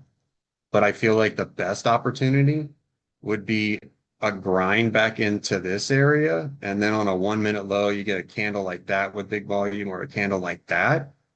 Maybe get some revision back into the range to rebalance here, but you'd be playing a fade. And I would say the probability of getting it would be low. But I also say the probability of getting a good breakout to the top side would be low. And you'd just be guessing. You'd be guessing on which one you should take. And I don't like this because we're already over the cam, so I don't have an area to focus on to really get an idea of a pinpoint area where we could sell off of.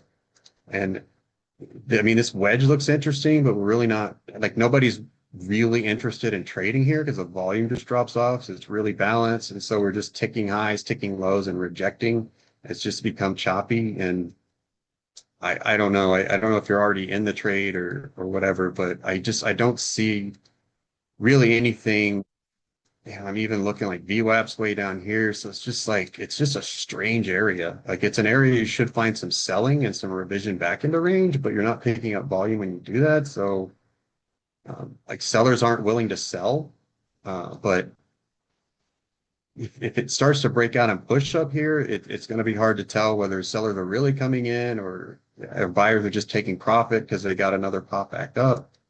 I don't like it. Honestly, I just don't like it through there. And it's the area, it's the volume, and I just feel like you'd really just be guessing if it moved one way or the other, which way it was going to go.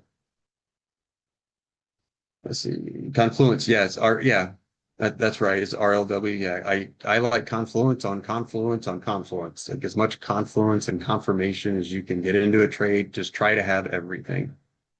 Market structure for VPA. Yeah, pretty much. That's exactly like my whole system and what I trade. Just the market structure, the imbalances, and then reading the VPA and understanding where people want to sell, where people want to buy, and are they buying or are they selling? Let's see. Any idea of how NVIDIA earnings will affect the stock? Yes, it will be crazy. That's what I do know that will happen. That's what happens with Tesla, NVIDIA, every earnings they have, is that when you try to play it, it's going to go long and it's going to go short and it's going to cover $5, $10 to $50. It just all depends. And it'll drive you crazy trying to trade it if you don't have the experience in doing that and have a system that works in trading earnings plays after hours. That's a great way to burn a lot of money. It's fun to watch if you're not in it, and getting, some seat time and experience doing that, but it will go crazy. I guarantee that as soon as those earnings comes out, those algorithms will start reading it. The orders will clear the book and it'll sweep. The spread will become huge and it'll just sweep wide areas. And you're like, oh, it's selling and going short. And then it'll buy and take off to the moon. And you're like, well, NVIDIA earnings were down. Why did it just take off for $20? That's just what happens. It's just crazy. It's nuts. And if you have a strong system and you know how to play it, you can do it. But if you don't, then it can be a lot of trouble, you know. But yeah, I do know how we'll affect it. It'll be crazy. It'll go one way and the other way and then back the other way, and it'll be crazy. What's the difference between GC and MGC? MGC is the micro. GC is not the full size, but it's the mini contract. And then the MGC is the micro of that. So one MGC contract is a tenth of the GC contract. Let's see.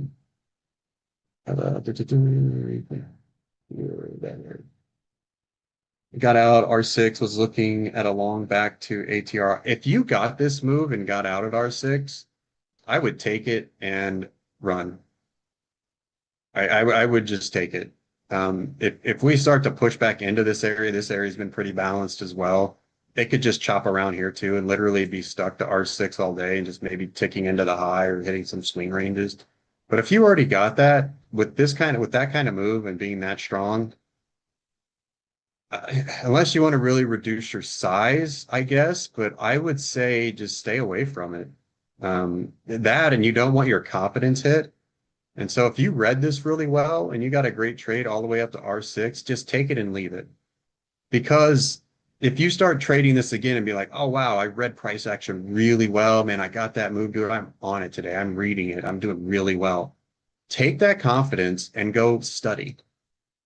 I don't know if you screen record or go back and look at the chart.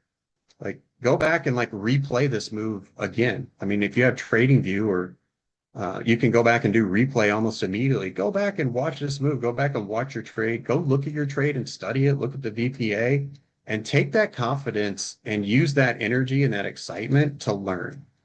If you take this long, if this comes back down into this area and you take this long, it may work, it may not work. But if it doesn't work, that's going to hit your confidence more than anything. And you could go into, oh man, maybe I wasn't reading it. Maybe I just got lucky. Maybe this, maybe that, and all these doubts and everything in your mind because you took the loss and you weren't reading it. I would say the confidence and using that energy for something constructive to get ready for tomorrow and the rest of the week or the rest of your trading career would be more beneficial to you than trying to just take another trade and hoping that it works when really we're just in a balanced area and nobody's trying to take control. So it may just be more of a gamble than anything rather than like executing a strategy. So that's just what I would do. I would take it and run, and I would use that energy and excitement and everything, and that dopamine boost to go learn a little bit more. Rather than taking a trade and then what if it doesn't hit, and what if you didn't get out with your stop, and then what if you go red for the day and then you start hawking out? Like that's gonna kill your confidence and your emotional stability more than anything. Where you can go back and learn and be excited about it, and start to replay that trade back in your mind and have that good feeling about it, and come back tomorrow like, all right, man, I killed it yesterday. Like I'm good. And then I used that time for something that I knew 100% was going to be beneficial for me. And now I'm ready for today, and I just, that's just what I would suggest. Let's see, to do PayPal jump. Let's see what's going on with PayPal. Oh, wow. That's scary. Did they get some news? Like, I'm guessing they got some news or like something came out. That's crazy, but this is almost like a low float jump. Yeah, that's nuts. I'm guessing some news or something came out. Yeah, I don't know about this one. Yeah, this I don't know. And this volume is dropping off, but I mean the volume's still high compared to the rest of the day. But now I can't even read. I really can't even read the rest of the volume for the day. And okay, it's pretty flat, pretty balanced. Something hit, it pops up, but this is where a lot of people would chase it. Oh, it's getting back down here. It's getting back to the area of VWAP. Oh, I'll go long, and it jumped, it jumped $5. So it's going to jump $5 again. Well, this is also a great area for an algorithm, a big seller to come in and trap all of these buyers that are still going to get in thinking it's going to pop again and sell straight through the low of day and liquidate everybody, and they make a ton of money and you lose all yours. So this definitely needs to balance out quite a bit more. Here's a test into the low. Let's bring it up and see what's going on. But I don't like that it's not really holding. Okay, so here was a buyer, but I mean, the volume's really dropping off. So where are we picking up volume? So we're not picking up volume when we go higher, but we're not picking up a ton of volume when we sell easier either.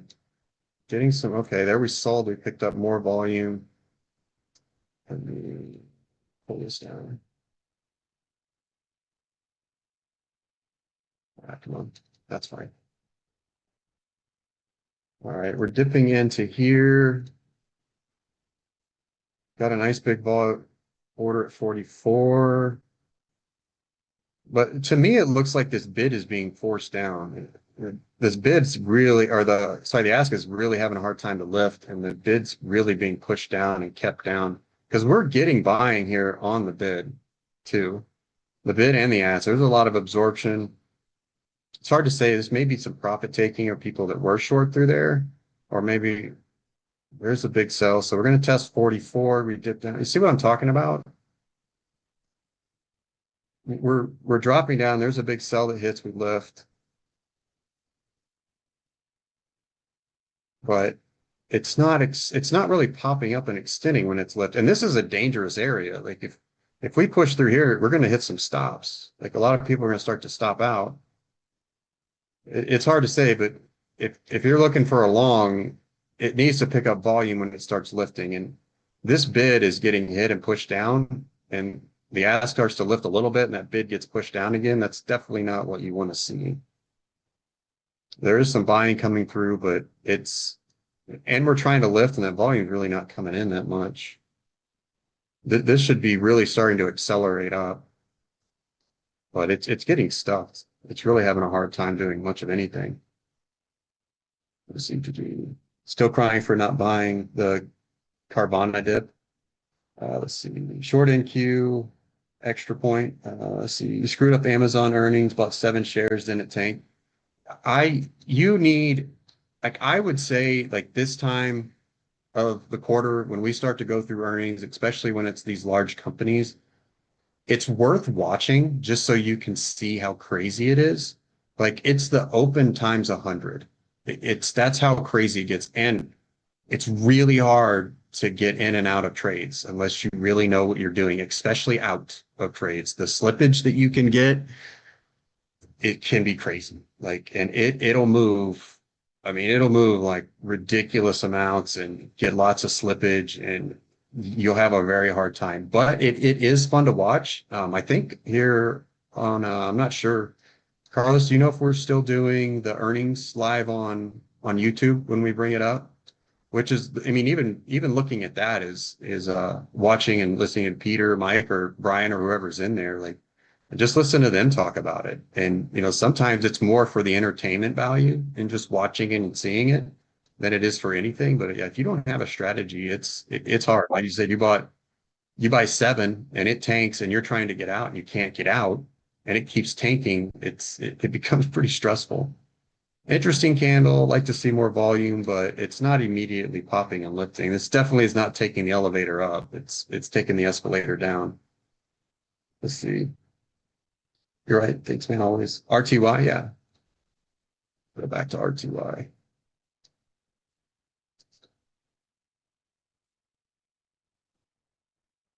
Yeah, now it's below S6. So, I mean, this is looking better. That area got rebalanced, even ticked down into here. Pretty much rebalanced that area as well. So it's picking up some buying. I would like, let's see. Oh man, this one, I don't know. Let's see, what's the market doing? Market's picking up a little bit. That got stuffed. I mean, this is more of what I was talking about. Not thrilled on some of the candles. So there we get back into the area. Sell. I like that we're picking up some buying here. Is it moving with the market more or less? Yeah, it is moving with the market. But I mean, it's a pretty good rebalanced area.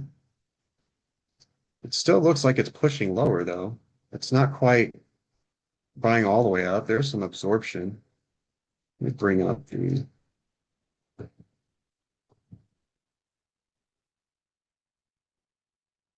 come on, cursor.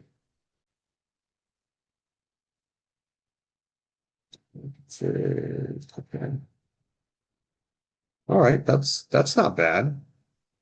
But why isn't it lifting? It should be lifting. And it's following them. You're gonna have to pay really close attention to the spies and cues. Because even if this is wanting to buy and lift, it's really following the market. Yeah, I mean the market just dropped and this thing's dropping as well. So we don't have any divergence really from RTY. So you're gonna have to keep your head on the swivel and watch the SPY and the cues if you're thinking about this, because it's following those more than it's following what it should be doing with volume and in this area. I would probably wait until this starts to diverge quite a bit. So you're picking up the highs and picking up volume, even if NQ and ES are dropping. But if NQ and ES continue to sell, I'm expecting this to continue to sell, regardless if you find a big buyer and you start lifting. So there needs to start diverging with volume, or NQ and SPY or Qs and SPY or NQ and ES need to start buying too. Because this is following. This is not diverging. It is following with them pretty much 100%. So you're just gonna have to watch those. But I do like the retest. I like the volume. I saw this. It started to push down. It wasn't good volume, and then every time it lifted, it kept pushing back down. And then I look over at the market, and the market is selling and pushing lower, and this is following. So it doesn't have a mind of its own right now. It's just following the pattern. They're all kind of sticking together. Even YM, it looks like, is following everything else. So we got a lot of just the market overall impacting everything. Like that's some pretty good absorption and lift through there, but this needs to start lifting and extending and taking the elevator up with volume.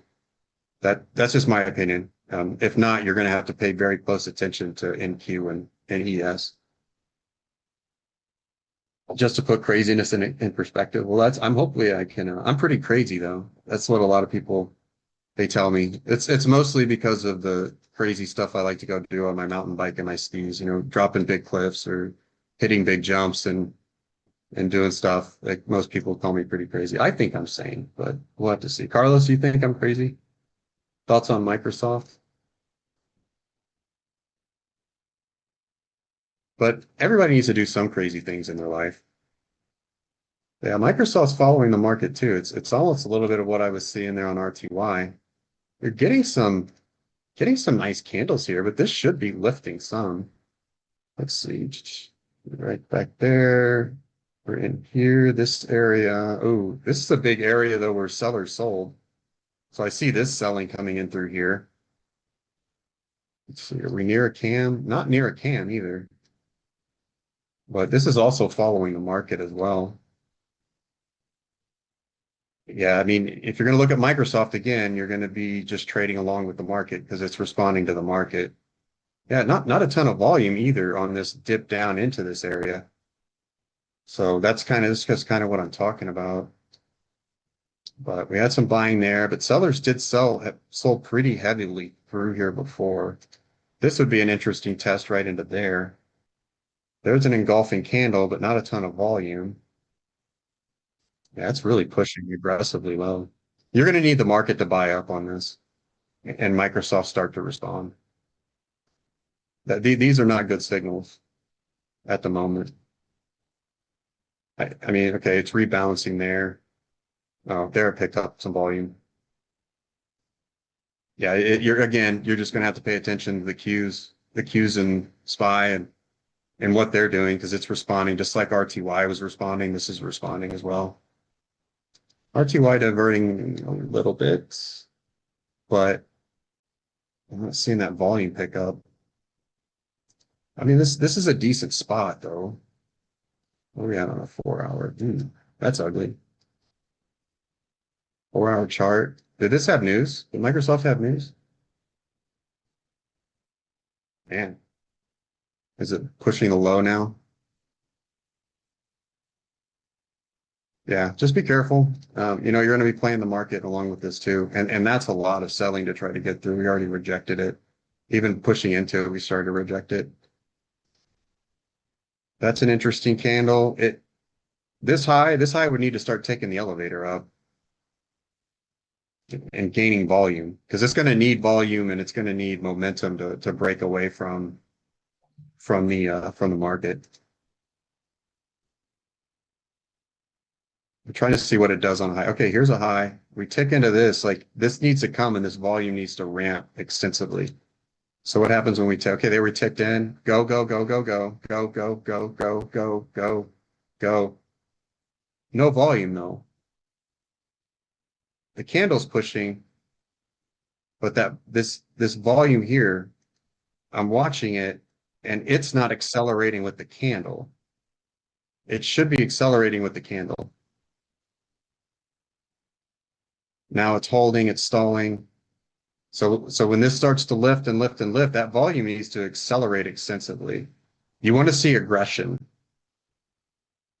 And that's not very aggressive. So here's the last few seconds. Yeah, that doesn't make a lot of sense. I mean, look at this candle right here with that volume. We kind of matched it, but the elevator really didn't go on that one. Like it wasn't momentum. That this volume should have ramped up quite extensively with that push higher. But again, you're gonna have to watch the market. If the market starts buying up like this could go, but you know, you're really just playing, you know, what the market's doing currently. Well, sweet. We're getting out of here. Anything else, guys? I appreciate you coming. If you are here in Vegas, like come say hi. Come down to the Paris and say hi, and we'll be back there at the convention center and having a lot of fun. See you guys. Have a good one.